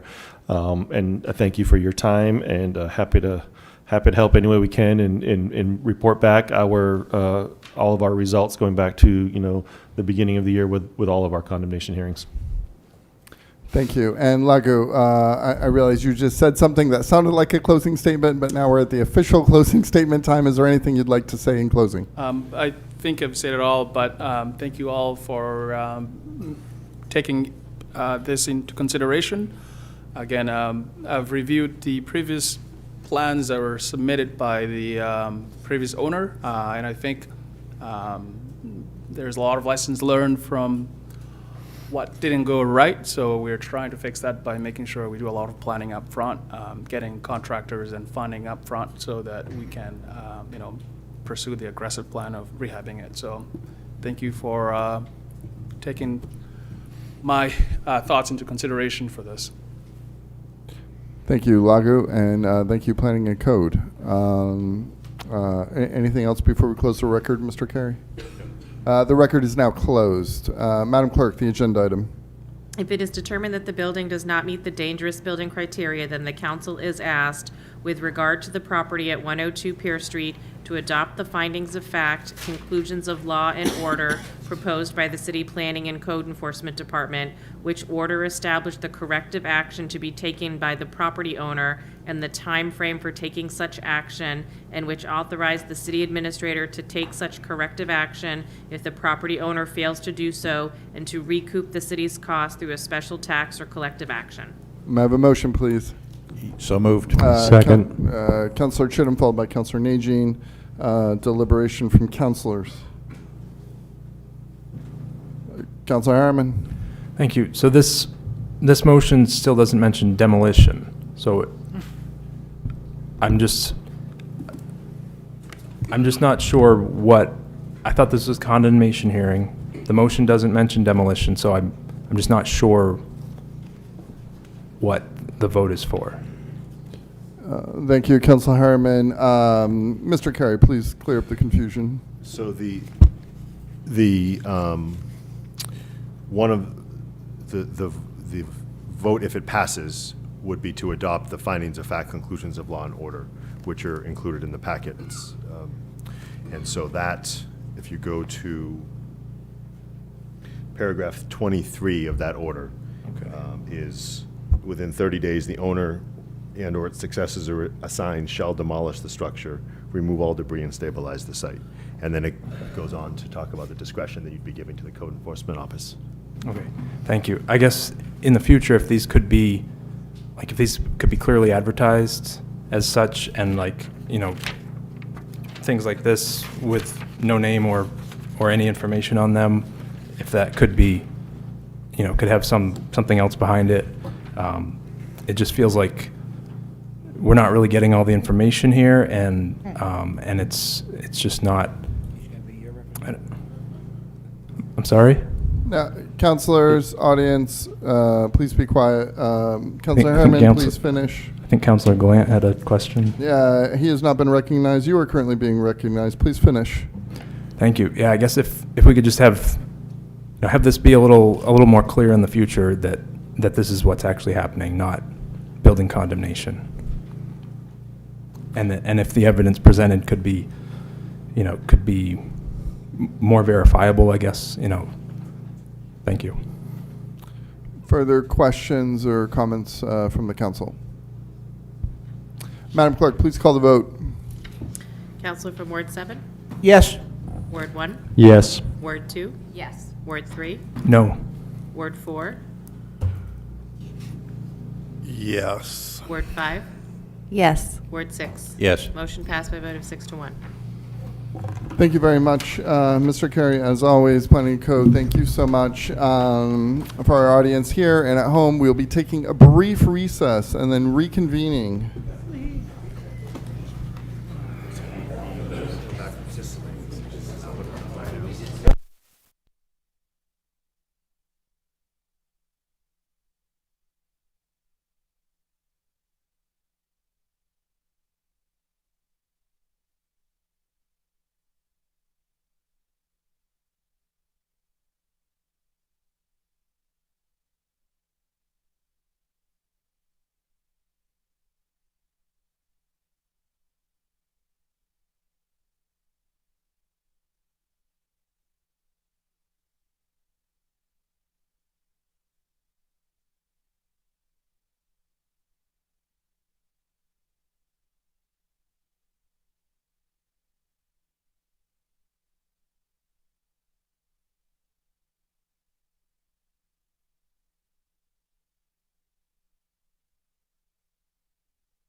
And we're back. If everyone can take their seats, we are now back. Thank you.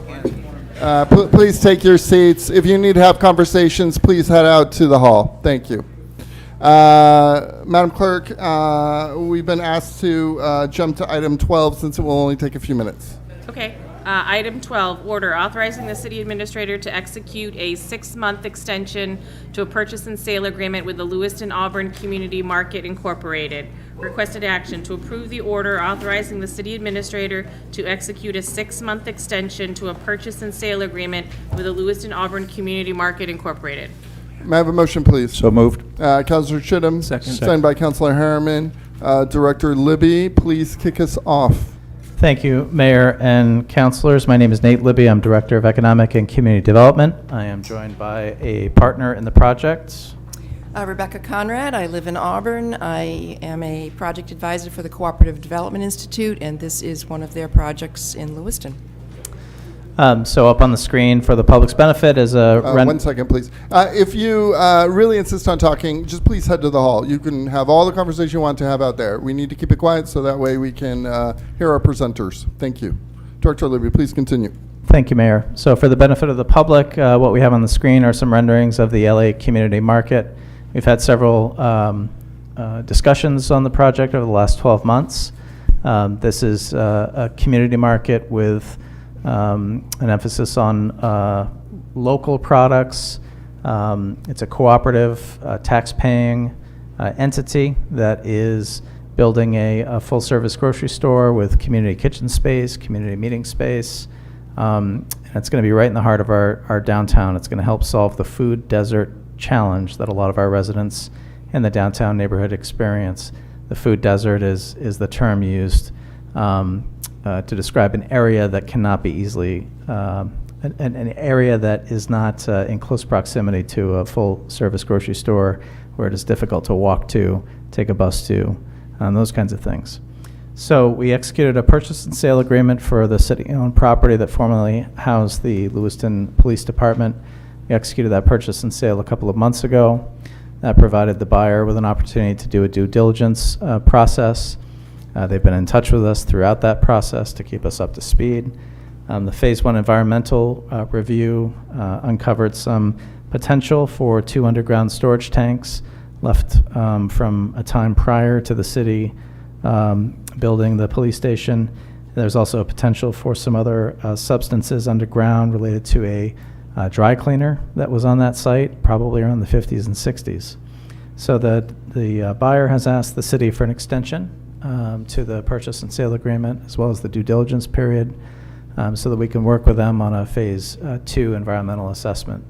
AvCog has been a great partner in this, providing the funding for Phase 2. Our obligations as the seller to provide a property that is free and clear of title defects as well as environmental contaminations. That's governed by federal and state law. So we are recommending we work through the process with the buyer. I think everybody agrees this is a good project we want to see happen. This is a delay in the short term, but we think, and the buyer agrees, addressing these issues now does help get the project completed more quickly in the end. So we're recommending approval of the purchase and sale agreement extension that includes an extension on the due diligence period for 6 months. Becky and John Blaze are available to answer questions if you have them. Thank you, Director Libby. Questions, comments from the council? Public comment for this agenda item. Back to the council. I think this makes a lot of sense. Thank you. Madam Clerk, please call the vote. Council for Ward 7? Yes. Ward 1? Yes. Ward 2? Yes. Ward 3? Yes. Ward 4? Yes. Ward 5? Yes. Ward 6? Yes. Motion passed by a vote of 7-0. Thank you very much for being here, Becky. Thank you. We're now jumping backwards to item number 10. Item number 10, resolve to request a review of the qualifications of Councilor-elect Ayman Osman pursuant to the city charter to hold the city council seat representing Ward 5. Requested action to approve the resolve to request a review of the qualifications of Counselor-elect Iman Osman pursuant to the city charter to hold the city council seat representing Ward 5. May I have a motion, please? So moved. Councilor Gallant, Second? second by Councilor Chittum. Discussion among the council. Councilor Chittum. Thank you. I ask for this item to be placed on the agenda with the understanding that this council has no authority to review the qualifications of an individual who is not a member of this council. Recognizing that there are considerable public concerns and questions, which the resolve indicates are legitimate and credible, it is my desire to have the council approve this resolve, requesting that the council, which will be formed on January 5th, review the qualifications of Councilor-elect Iman Osman. I want to make clear that it is not my intention. I have no agenda with this. I simply feel that this is an issue that has raised a lot of public awareness. It is distracting to the business of the city, and I would prefer to have this resolved as quickly as possible, one way or another. It matters not to me which way it's resolved, but I think it needs to be addressed in a public forum, which has not occurred presently because of the strictures of our city charter. Further comments from City Council? Yes, Councilor Sol.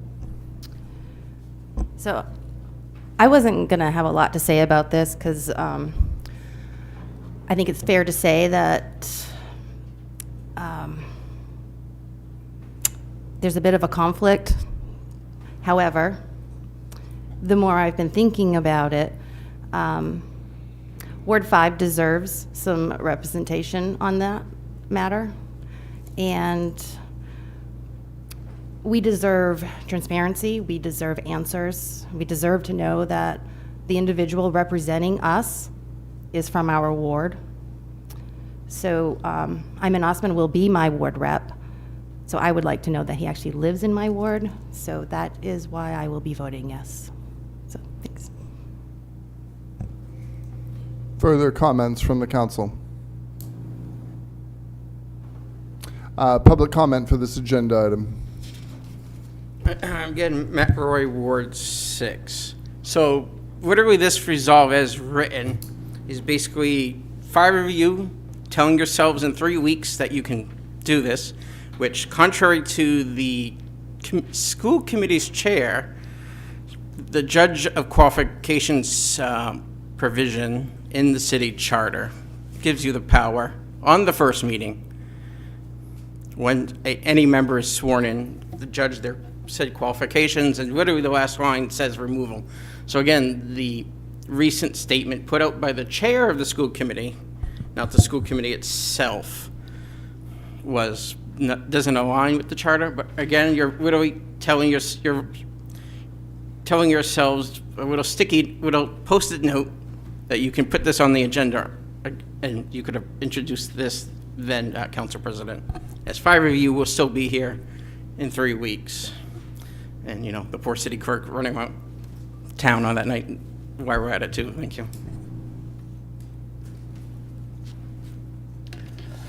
Matthew Egren, Ward 4. I do believe this is the correct step to take. Why?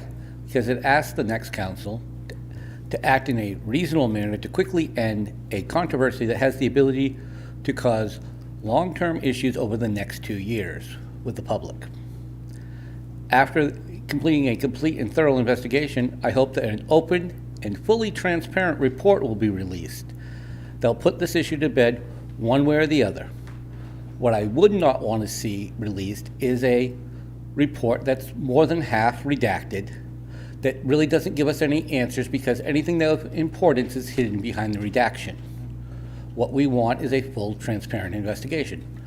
I don't care which way it goes. Yes, no, like Councilor Chittum. I just want to have this resolved so it's not hanging over the city for the next 2 years. Thank you very much. Hello, Catherine Truitt, Ward 1 resident. I submitted some brief written testimony about this because I would urge my counselor to vote no on this resolve because the time to review qualifications are when they submitted paperwork to run for city council, And since nothing was found then, I don't see why we need to rehash things. Also, it's concerning to me that you do not trust the future city council members, some of you who are present right now, to do this on their own without having some resolution put forth advising them to do it ahead of time. This is something that the future council can decide for themselves, and it should be left to them in 3 weeks. And I don't believe this is necessary. Thank you. Kira Kiefer, Ward 5, Lewiston, Maine. I just want to echo that I am in support of this. I want to know who I voted for has my best interest at heart for policies. 2 years is a long time. A lot can go on in 2 years, and I want to make sure that not only myself but others within my ward are represented correctly and fairly. That's it. Thank you. Further public comment? Hello, everyone. Hi, my name is Shukri Abdurrahman. I am not in support of this at all. To the honorable members of the council, we gather here today united in our profound concern and unwavering solidarity as a broad coalition of residents deeply troubled by the targeted harassment campaign directed at Councilor-elect Iman Osman. Since his election, Councilor-elect Iman Osman has faced coordinated attacks that extend beyond the realm of legitimate political criticism. These actions constitute harassment aimed at intimidating and discrediting a duly elected official. They cannot and should not be tolerated in our community, let alone in our city governance. This alarming pattern is particularly concerning given that the Councilor-elect Osman represents Ward 5, the only area with a significant population of people of color, immigrant residents. Such targeted abuse not only undermines the principles of democracy, but also seeks to deter participation from underrepresented communities to be able to participate in this democracy. The public's trust in our government. When any member of this council, especially one who brings a critical and necessary perspective to the table, is subjugated to such attacks, it jeopardizes our community's commitment to equity and respectful discourse. We call upon the council to uphold its own standards of conduct, adhere to city charter standards, comply with state election laws, and fulfill its duty to protect its members, we expect. Silence in the face of such attacks equates complacency. Our community expects you to defend the democratic values we hold dear and to ensure that every official, regardless of their background, can serve without intimidation and discrimination. What we see here today is attacks on his personal life, rather than trying to figure out whether he is a good leader in our community, which I attest Iman Osman is a good leader and he can definitely do the job. Therefore, before we start judging people and attacking them based off of whatever reasons people are attacking him for, we need to stop. We need to think and realize that Lewiston belongs to every single person that lives here. Lewiston is our home. We dedicate our lives to this city. This is our home, and anyone who represents Lewiston, this is their home. Therefore, we need to be able to respect people regardless of their immigration status, their color, or their backgrounds.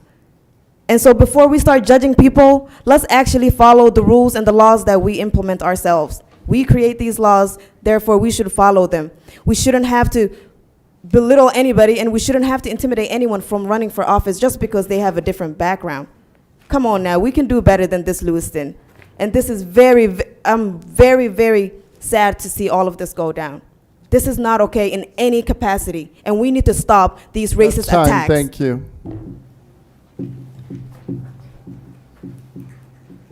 Dylan Newell. I live in Ward 3 and 5, essentially on the street that separates the two. As far as... Excuse me, sir, do you mind just stepping closer to the microphone? Absolutely.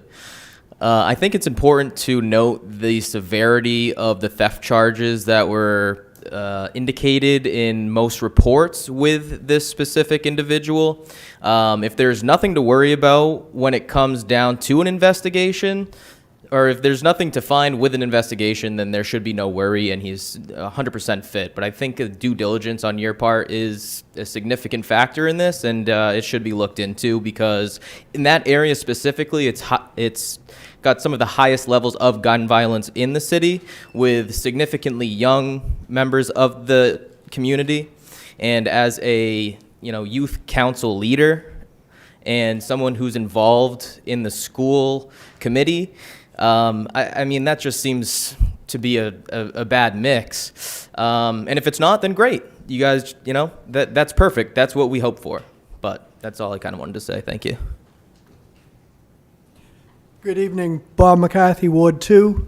I think it's unfortunate that this is being characterized as a racist investigation, because it's not. It's a simple fact that the address that Osman is claiming as his residence could never have been his residence. It's never been a legal apartment to live in. I'm very familiar with the building. I know the previous owner really well, and I've been in out of that building quite a few times. It's not, and it never was an apartment. So I don't understand how you can claim legal residence at a building that you can't legally reside in. I mean, it's just common sense. And to have someone run from a fictitious address to represent that ward is just wrong from the get-go. And it's unfortunate that it's gone this far. I think it should have been stopped long before now, and I think it would have been a lot less headaches for everybody involved if this would have been resolved before the election instead of before he's sworn into office. So, thank you. Further public comment? Good evening, everyone. My name is Jay Zimmerman. I live in Ward 5. I would just like to remind the council and the public that it is not the council's job to assess the guilt or innocence of Councilor-elect Osman for any situation. He is entitled to his due process under the law, and we should let him have his time and see how it shakes out. Further public comment? Good evening. Marcel Leclerc, 210 Blake Street. I just wanted to echo some of the past citizens up here that I think all of you should vote to investigate Mr. Osman. It should be unanimous. If there is nothing to show in an investigation, you will turn up nothing in an investigation. But I think the people deserve that investigation. I think that you guys will find in the investigation that the more that you look into it, the more you're going to see that he has no place in city or state government. Thank you. Further public comment?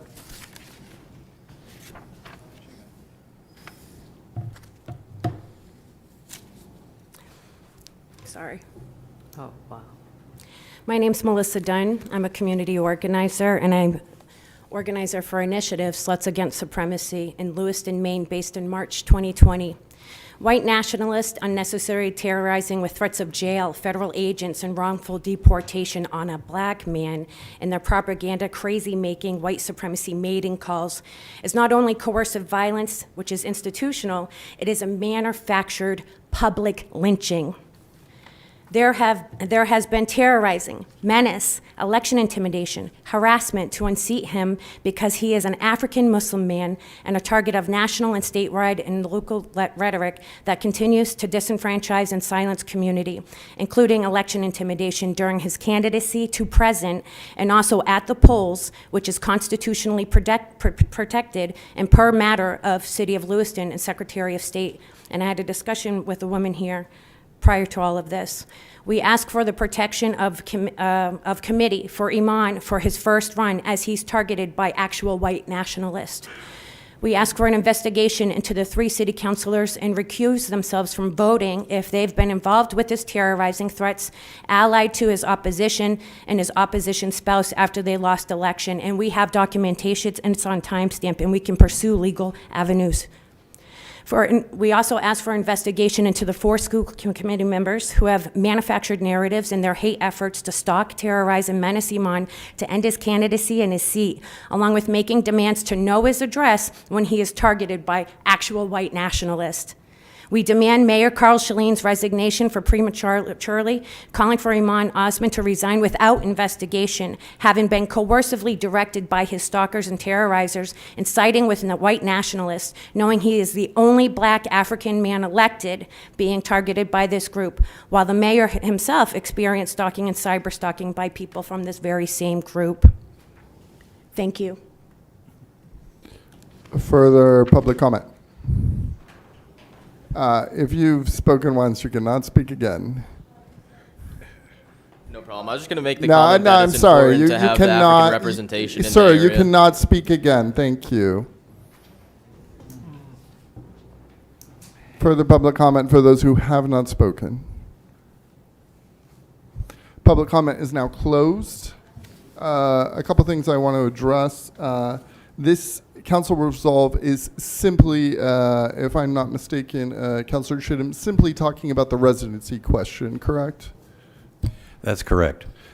And so, yes, there are an indictment, and I called for his resignation relating to the distraction that that represents, and without commenting on while recognizing that he is innocent until proven guilty, and my position has not changed. Iman Osman should resign. Further questions or comments from the council, or comments from the discussion and comments from the council? Councilor Harriman. Thank you. I just wanted to clarify that this vote is not a vote to open an investigation. This is a vote to ask the next city council to investigate, which I honestly, I've been thinking about this a lot, but it seems kind of pointless to me to have the council in their very last meeting ask the new council, which is comprised of 5 of us, to do something that they already have the ability to do. So I just feel I don't really see the point of this sort of thing. Councilor Najin. Thank you, Mr. Mayor. So one thing I just want to make clear, from my perspective anyways, is a lot of the language that's been framed around this debate that has been xenophobic, Islamophobic, or outright racist is vile and disgusting. Does not belong in our community in any way, shape, or form.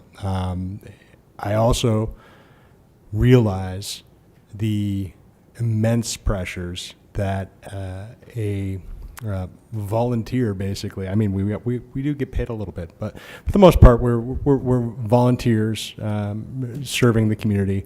The attacks that we do face on a regular basis, and that's not unique to one individual, although I do believe that some of the more vile and heinous things that have come forward were aimed at Councilor-elect Osman, for sure. That said,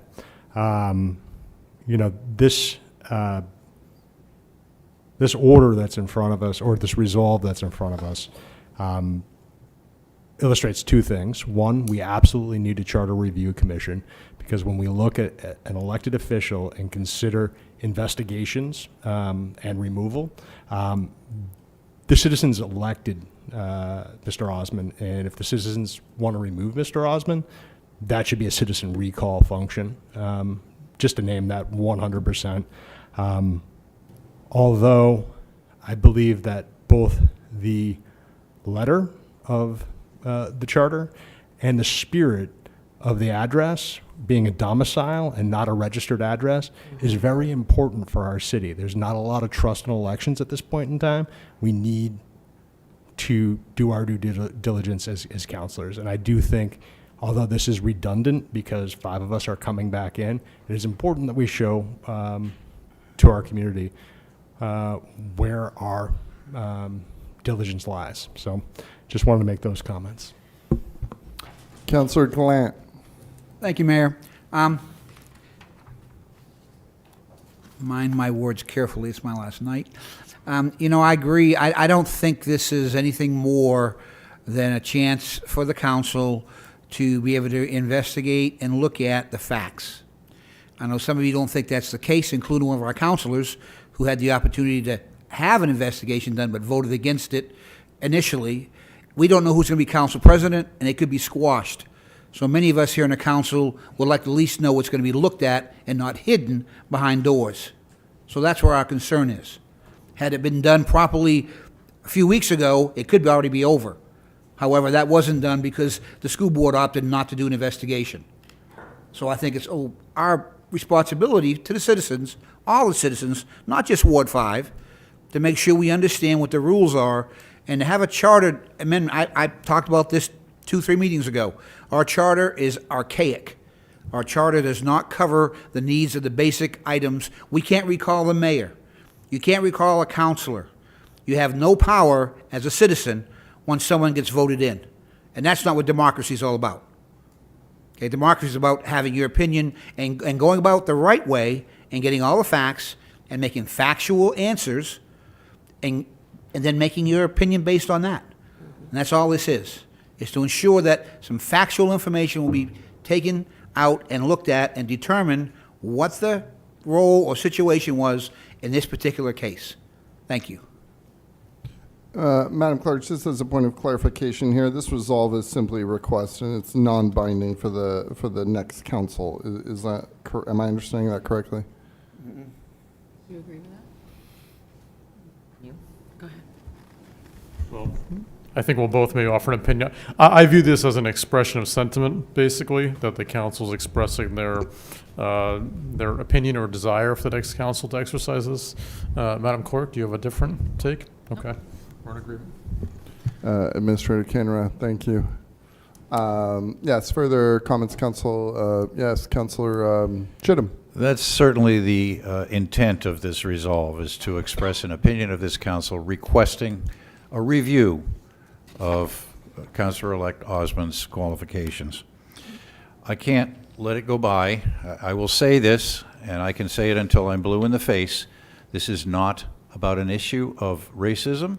It's not about the color of a man's skin or the mosque or church or cathedral he worships in. It's not about any of those things. It's about whether or not an individual lives in the ward he is elected to represent. We're using the tools that we can, and the next council will use the tools that it has available to itself to study this question, and as I said in my earlier remarks, put an end to it, however it turns out.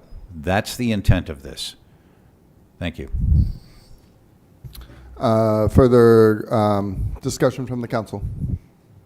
Madam Clerk, please call the vote. Counselor from Ward 7? Yes. Ward 1? Yes. Ward 2? Yes. Ward 3? I really don't see the point of the resolve, but yes. Ward 4? Yes. Ward 5? Yes. Ward 6? Yes. Motion passed by a vote of 7-0. We are now up to item number 13. Is that correct, Madam Clerk? Yes, item number 13, update from the Lewiston Housing Authority. We have Director Kel Murray here. A welcomed sight. Please join us here, good sir. Roll your sleeping bag up, put it aside. I always end up on the exciting nights here where there's a lot of stuff ahead of us. They're all exciting. Councilors, thank you. Director Kamari, please kick things off. Yes, thank you for having me here tonight. Greatly appreciate it. Just wanted to give you guys some quick updates on what's going on at Lewiston Housing. Feel free to ask any questions along the way. Just want to say something, Carl? I would like, to rescind that. If you could just finish your presentation, then we'll ask questions afterwards, Sure. if that's okay. Thank you. So, start off with letting you know that the first phase of the choice development is complete. Wedgewood is done. We have all of our certificates of occupancy, and all of the units are full but 6. We have leases on a bunch of those, and we'll be done by the end of the year, which is great. That's 82 new units of family housing right in the heart of the Tree Streets. Many of you came to do a tour of the property. It's beautiful. It's changing the landscape of the downtown, and I hope you all, any of you who haven't had a chance to come over and look at it, please reach out. I'd love to take you on a tour.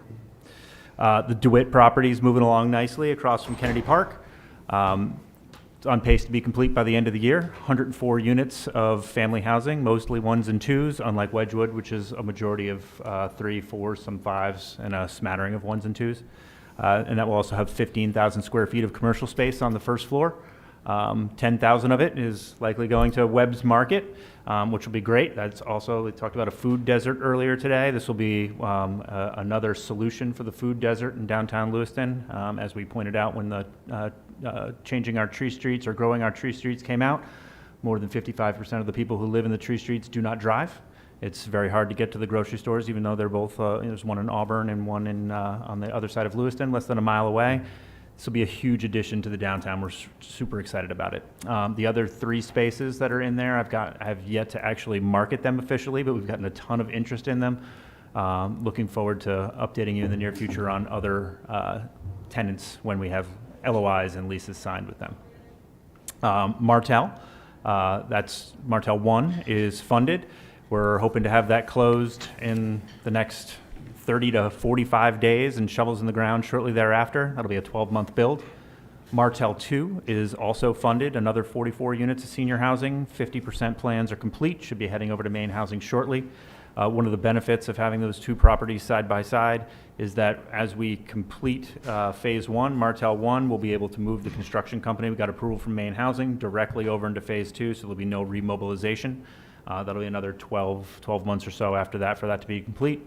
And phase 3 is under design right now. So we hope to have an additional 44 units on top of that, to have a total of 132 new units of senior housing on that site in under 3 years. Soleil 1 and 2 at 61 Ash Street, which is the parking lot of the former Sun Journal. Those are both funded. So it'll be built as one building. It'll look like one building when it's done, but it's actually 2 phases, one 44 units, another one 28 units. Be a total of 72 family units there.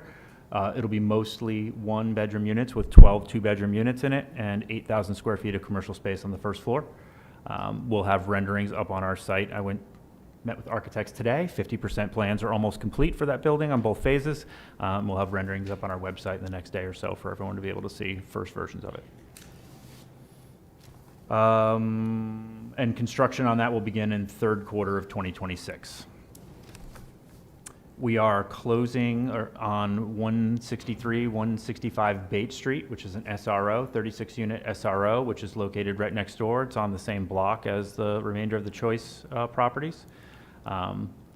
It's kind of a departure for us. That will be, as I said, 36 units. 8 of those will be VASH units, which are for veterans. Another 17 units will be project-based. And then the remaining 11 units will be at 80% of median income. So we're excited to bring those units online. The building's actually in really good shape on the inside. The outside doesn't look so great, but I want to let you know that we're going to be putting new siding on it. It's one of the first projects we're doing to bring it up, so it'll be in the same design. The same architects that are designing Soleil and Wedgwood have given us designs to change the exterior of that property so it matches nicely. And then finally, I just wanted to talk to you guys about a program that we run that I haven't actually, I don't believe, brought to you guys at all. It's called the Older Adult Home Modification Program. Last year, we got a $1.25 million grant from HUD. We were one of only 3 organizations in the country to get it. It combines using OT services and nursing along with some maintenance to go into older adults' homes, do some quick assessments of what they might need to live more safely in their homes and help them stay there longer. And then we do modifications to the homes like adding grab bars in bathrooms, additional handrails on stairways, ramps if needed in and out of the home. And while we're there, the nurses and OT do assessments, and then they come back multiple times during the process of fixing up the home and afterwards to make sure everyone's feeling good about what's happening there and using those appropriately, and that all the right things were done to help them be successful in their home. We've done 40 homes already in 2025, and we plan to do another 40 or 50 in the next 2 years. So, and we represent all the counties that touch Androscoggin, Cumberland, Oxford, Farmington, Kennebec, but a majority of them have been done in Androscoggin County. And that's it. Yeah, we'll just go on down the line here. Councilor Stoll. First, thank you for being here. I'm sure you made a lot of people at home very happy to see you here. and it's good news about Martell. And I drive by those buildings on Pine Street every day, back and forth, and it's really nice to see them. It's nice to see the lawn and the walkways and see grass there, and it's really great to see those. So I'm happy that those are finished, and I'm really happy to hear that you're going to do something about the siding on that building. I work in that building. I'm in there. I haven't been in there for a while, but it is in good shape. It is. It's ugly on the outside. Very. It's real ugly, but I'm glad that somebody's going to continue to. Are you going to run it the same way as? There's 5 bathrooms. Yeah, we're looking to make modifications to the interior and add some additional amenities to it. But generally, we're going to be, there's not a lease situation right now. We're going to be providing people leases and stability so that they have some protections in their home there. But generally, it's an SRO. It's there for a population that needs a different kind of housing. It's another layer that's very important to Lewiston in solving a lot of the problems that we have here. And we hope that we can provide with the additional services that we're providing both. And that's the other piece I forgot to mention. VASH is going to have a counselor on site on a regular basis specifically for the veterans. And then we're adding in our own resident service coordination as well. So That was the other thing. I'm happy to hear that it's going to be for the veterans. I was a little worried that the building was going to be knocked down in between those 2 new buildings coming. So I'm happy to hear that it's going to stay. So, Yeah. Thank you. I also wanted to add the grass at the new properties. It's not perfect. We know that. It was a weird time to plant it all. They'll be coming back in the spring, and it'll look perfect at that time. Thank you. Councillor Chittum. Thank you, Mr. Mayor. I think I heard you say, Director Kilmurray, that the DeWitt will be completed by the end of the year. Yes. Which year? This year. 26. December, 26, fiscal year, calendar year? Calendar year. We have 2 weeks to go until. Not this year, 2026. Thank you. Okay, all right. I was hoping that you weren't going to say it'll be done in 2 weeks. That would be a miracle. Yeah. The older home modification program you talked about, are there income guidelines for that? No, there technically aren't. I think they would. HUD allows up to 120% of AMI. We have not run into anybody yet who is not qualified for the program. Okay. All right, thank you. And finally, to the real issue at hand, to Martell, could you please repeat the start dates and estimated completion dates for the 2 phases that we know of for at this point? There's a 3rd phase, but that's out of ways. Phase 1 and Phase 2, the start and completion dates, please. So the start date is, I'm shooting for somewhere between 30 to 60 days on that property. I cannot guarantee from today, 30 to 60 days, somewhere in that time frame. I can't guarantee it, but I'm pretty confident it'll happen somewhere in that time frame. It'll be a 12-month build thereafter, and then we'll look to move right about, I guess that would put us into January of 2027. So right about December or January of 2027, we will begin on Martell Phase 2. So the contractor will be doing punch on Martell 1 and roll over and begin doing site work and completing Martell 2. Okay, so just so that I understand fully, you fully anticipate, although you can't guarantee, and I understand that Martell 1 Phase 1 will break ground on or near the end of February, beginning of March 2026? Yes. And it'll take about a year for full build-out? Correct.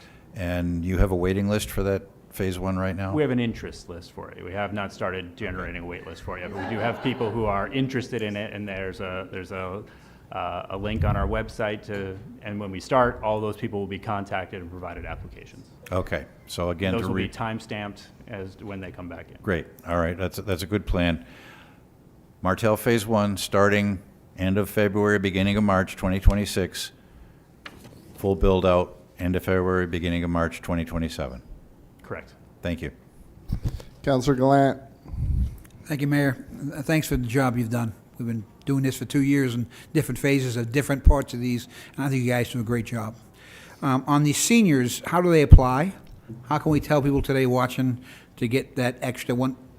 There's an interest list on our website right now. We have not opened up an official wait list yet for the property. All the people on the interest list will be mailed applications. When those applications come back, they'll be time-stamped. Where do they go to get on the interest list? On our website. And your website is? lewistonhousing.org. lewistonhousing.org. Thank you. Yes, Councillor Najin. So first, thank you, Mr. Mayor. First, I greatly appreciate you being here. I'm sorry that the reports and updates come at the end of the meetings and that you sit for a while. The projects that are ongoing, I agree. It's great for the community. I would also say, is there like a groundbreaking for Martel? Like, is there like, you're gonna like do a shovel thing? That's the goal, yes. It Right. has not been determined as to when yet, but yes, there will be. Because I think once a shovel is in the ground, it's going to be very exciting for many people who have been waiting for that project. I could name 5 to 10 seniors who I get regular phone calls from who are my first invitees to that groundbreaking. So yes, we're very excited Perfect. to have them all. Okay, understood. And thank you for being here and thank you for your work. It is not too late to be doing a groundbreaking for DeWitt. What is the status of that, Administrator Kainrath? I'll defer to the director, but I have not heard about any plans for a groundbreaking at DeWitt. Groundbreaking ceremony, I think ground was broken quite a while ago, correct? Nonetheless, it's still possible to have one. Okay, well, I will follow up with staff and Director Comrie. Yes, Councillor Langchamps. I just want to say that building is really impressive, the DeWitt building. It really is. I'm super excited about it. And thank you so much for, possibly giving me the opportunity to have a grocery store there for the community. I know the community is really excited about it, and I'm excited for the opportunity. Thank you. Choice Neighborhood is and will be a wonderful thing in our community, and we need to take every chance we can to celebrate it. Administrator Kainrath, I'm asking you to start working on a groundbreaking for DeWitt. Thank you. Further questions, comments from the council? Do we have any public comment? Step right up. The 5. Hi, Chris. Yeah, we've been emailing, or texting, I'm sorry. Louise Sampson, Ward 5. I have to thank you myself for the work that you have done. The Tree Street development is absolutely beautiful. I only wish you had had an open house so I could have seen it, especially the Wedgwood house itself. I had emailed your facility, but there was never an answer as to an open house. But anyway, that's long gone now. And again, the DeWitt project is gorgeous too. But I'm hoping that the Martel School project will also be beautiful.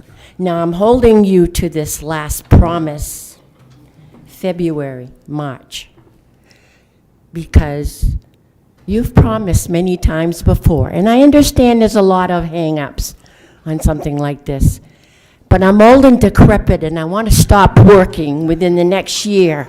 I'm going to be 80 years old in February. See, I'm an old lady. You didn't know that. So get Martel going, please. And thank you. Merry Christmas. You look fabulous.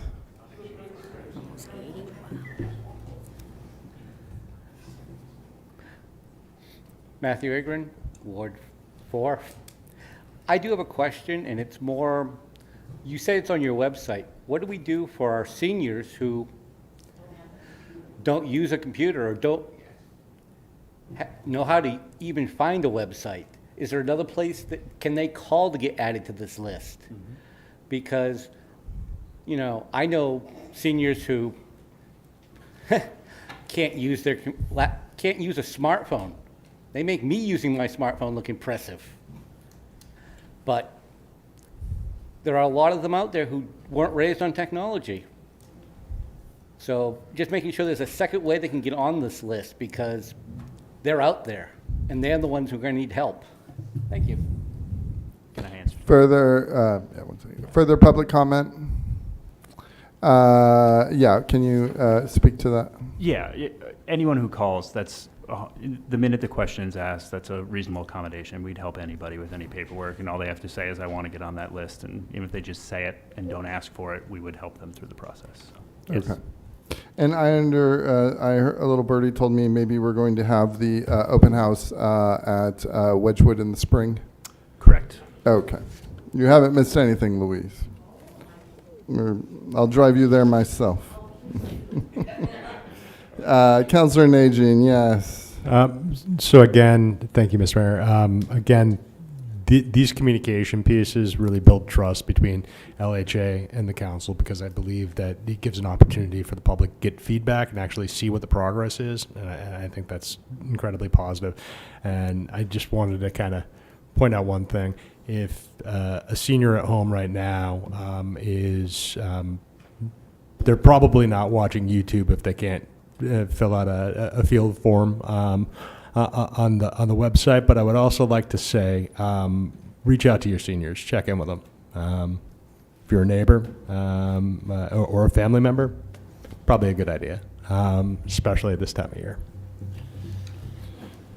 Administrator O'Malley, I'll be calling you later.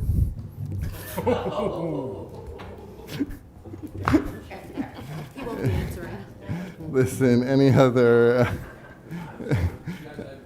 Thank you for being a good sport. It's getting late. Any other questions for Director Kilmurray? Any final thoughts? Thank you. We really appreciate all the work you guys have allowed us to do in this city, and we look forward to doing a lot more. Thank you so much. We appreciate you being a partner in success for Lewiston. We are now up to the second public comment period for people who did not speak during the first public comment period. Hi again, Marcel Leclerc, Ward 5.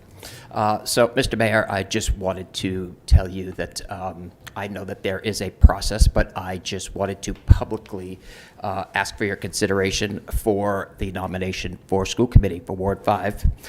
Lastly, I just wanted to express my thanks to Councilor Gallant and the beautiful wife of Councilor Sol. I'll see you soon.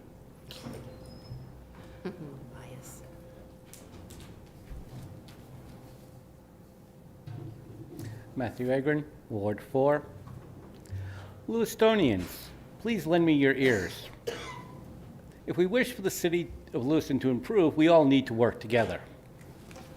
That means we have to cross party lines and seriously make agreements to work together. We all have things we want to see the city get done, but the real issue is how are we going to get there?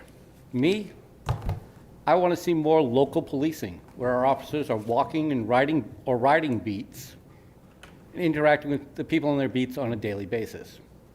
I want to see a true public health officer, as I laid out a few weeks ago to all of you. I want to see more small businesses brought in, so that maybe if the business model fails, we don't lose 100+ jobs, maybe we only lose 20. Yet I all know these things come with a cost, and I'm not sure how we're going to pay for them all. Things that I'm wondering maybe we need to do better at. Why do we have sidewalk plows running on East Avenue when the snow plows are still running, filling back in that same sidewalk? Maybe we should wait till the snow plows are done before we clean the sidewalks. While we now have a SSP ordinance, look at even Portland. The mayor in Portland would like to drop back to a 1-to-1. I don't think we need maybe a 1-to-1. I think 25 a day would be sufficient. I also don't believe the city of Lewiston should enter into the global security state with a deal with flock cameras, especially as they're now making a deal with Ring to help further embrace their security state status. With that system, bad actors, yes, we've had them here, but there also exist outside of Lewiston who can and will be able to access and track individuals. And X, which has happened with Flock, could use that system, tracking with the cameras, including now Ring cameras, tracking their former partners across state lines, and provide an abuser with the ability to locate their abusee without a problem. Things to look at. Well, honestly, what I want more than anything else is better transparency from our local government. More open and public meetings are preferable. Even better if they're on better weather days, unlike the last one with the new chief at Geiger. I'll put Brian in charge of weather.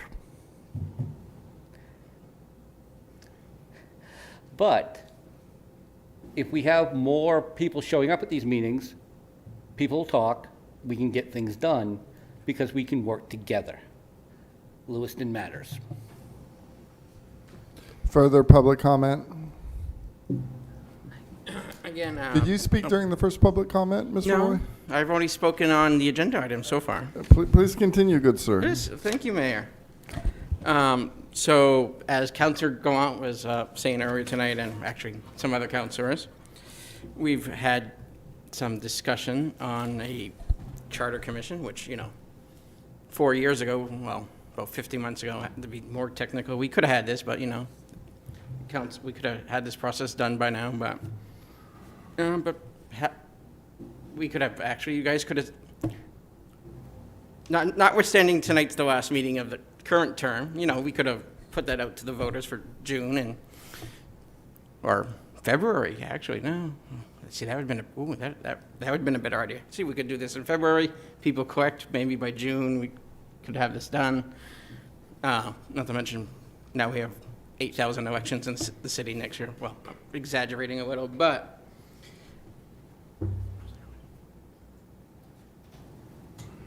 yeah, so we could have this done then.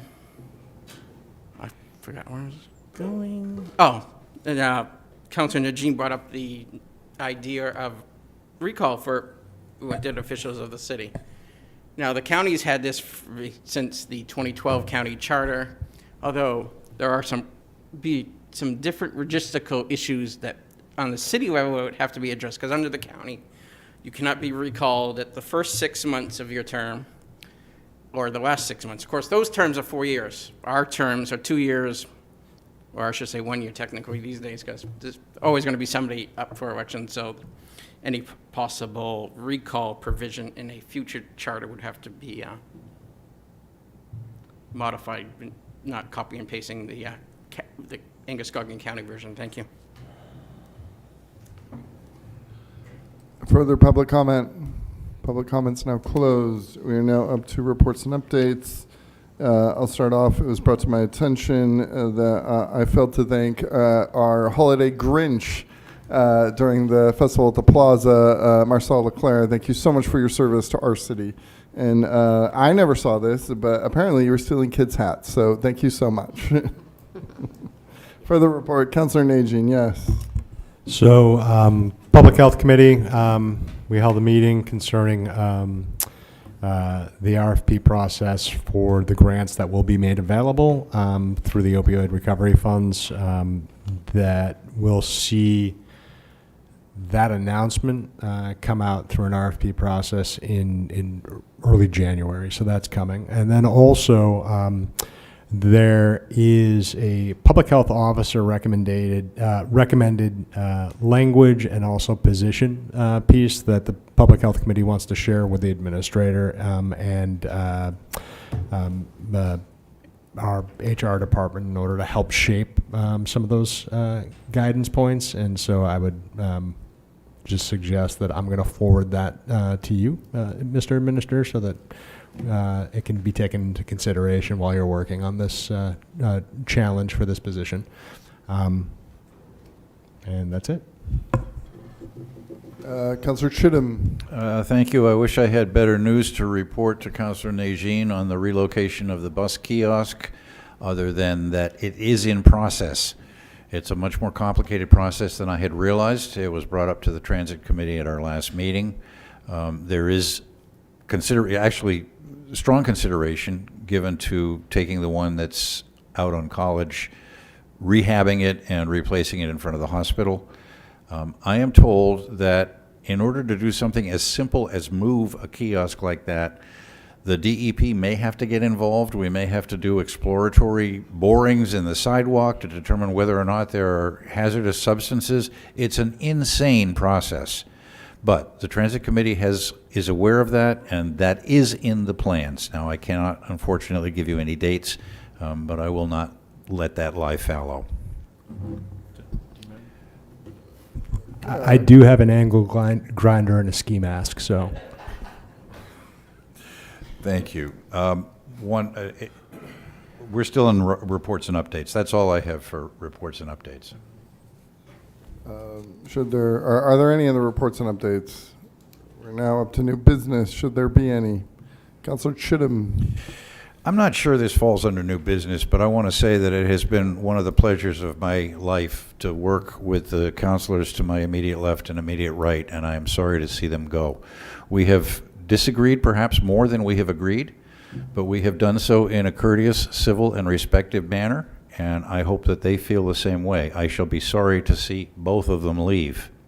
Thank you very much for your service, both of you. Agreed, thank you. Yes, Councilor Sol. All right.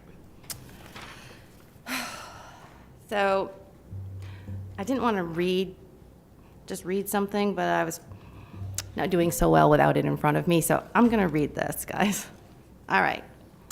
So when I first sat in this seat, I was terrified. I had a rough start, but fast forward 2 years, and it's still terrifying because, Lewiston, you are a very tough crowd. But I truly love this city, and I love being a part of this team, something bigger than myself. I wanted to make a difference. I don't know if I did, but I'm proud of what I've done. I'm proud of what I've accomplished, and I'm proud of what we've all accomplished together. It's been an honor to serve with this council, even you, Mr. Mayor. There you go. Thank you. I've learned from each and every one of you, so thank you for your patience and your support most of the time. I will genuinely miss being a part of this team. Now, I know we sit up here and we pretend that this is all hard work, but let's be honest, it's the staff that does all the heavy lifting. We couldn't do what we do up here without you, so thank you. Thank you for making my job easier. I really appreciate every one of you. Administrator Kainrath, in my opinion, hiring you has been this council's best decision. And in my opinion, your best decision has been hiring Chief Connolly. So congratulations, Chief Connolly, well-deserved, even more so earned. We're lucky to have you, so thank you for choosing Lewiston.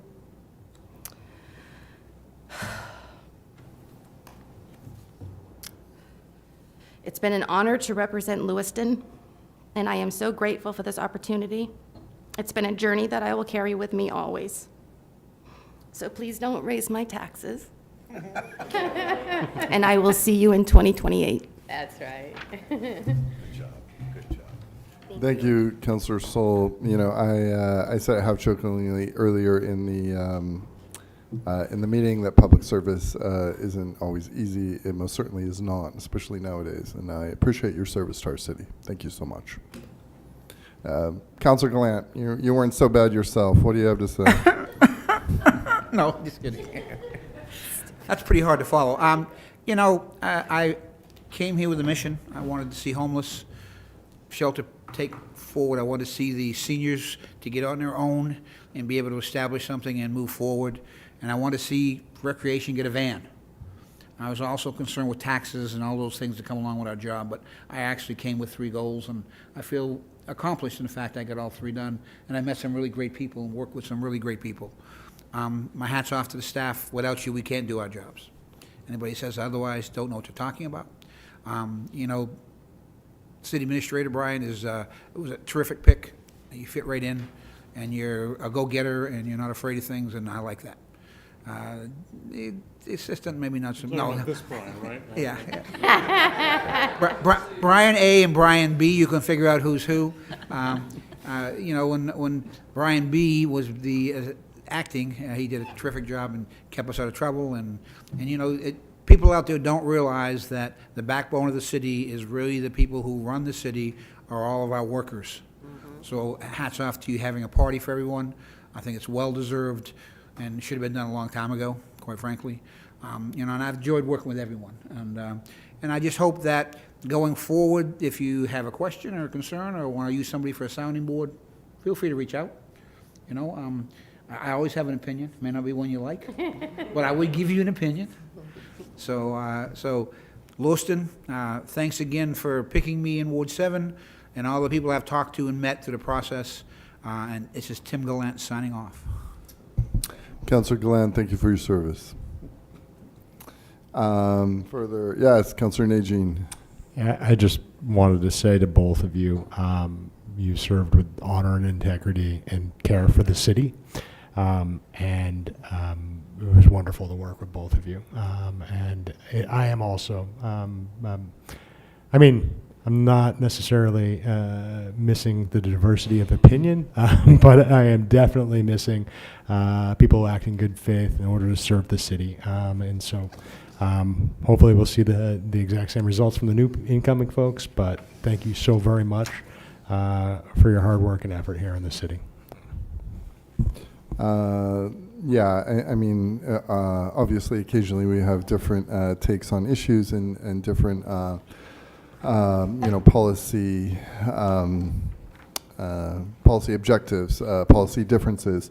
But there's no doubt in my mind that all of us care the same amount about the city of Lewiston. So thank you all. Further new business from councilors.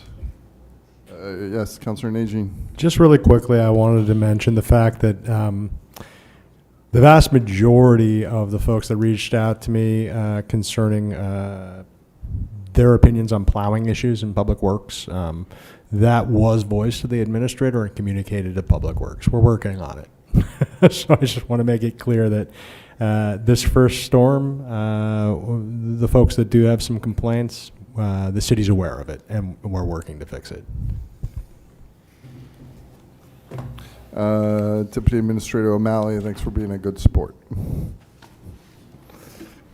Okay, Madam Clerk, I think we're ready for our executive session. Yes, sir. Item number 17, executive session to discuss labor negotiations regarding the International Association of Firefighters, Local 785. Requested action to enter into an executive session pursuant to Maine Revised Statutes Annotated Title I, Section 4056D, to discuss labor negotiations regarding the International Association of Firefighters, Local 785. May I have a motion, please? So moved. Councilor Sol. Seconded by? Second. Seconded by Councilor Gallant. Madam Clerk, please call the vote. Counselor from Ward 7? Yes. Ward 1? Yes. Ward 2? Yes. Ward 3? Yes. Ward 4? Yes. Ward 5? Yes. Ward 6? Yes. Motion passed by a vote of 7-0. Thank you so much, Lewiston. Thanks for all your I'm feedback. taking Thanks for this. coming out tonight. Have a wonderful evening and have a great Hanukkah, great Christmas, and Kwanzaa, and happy holidays.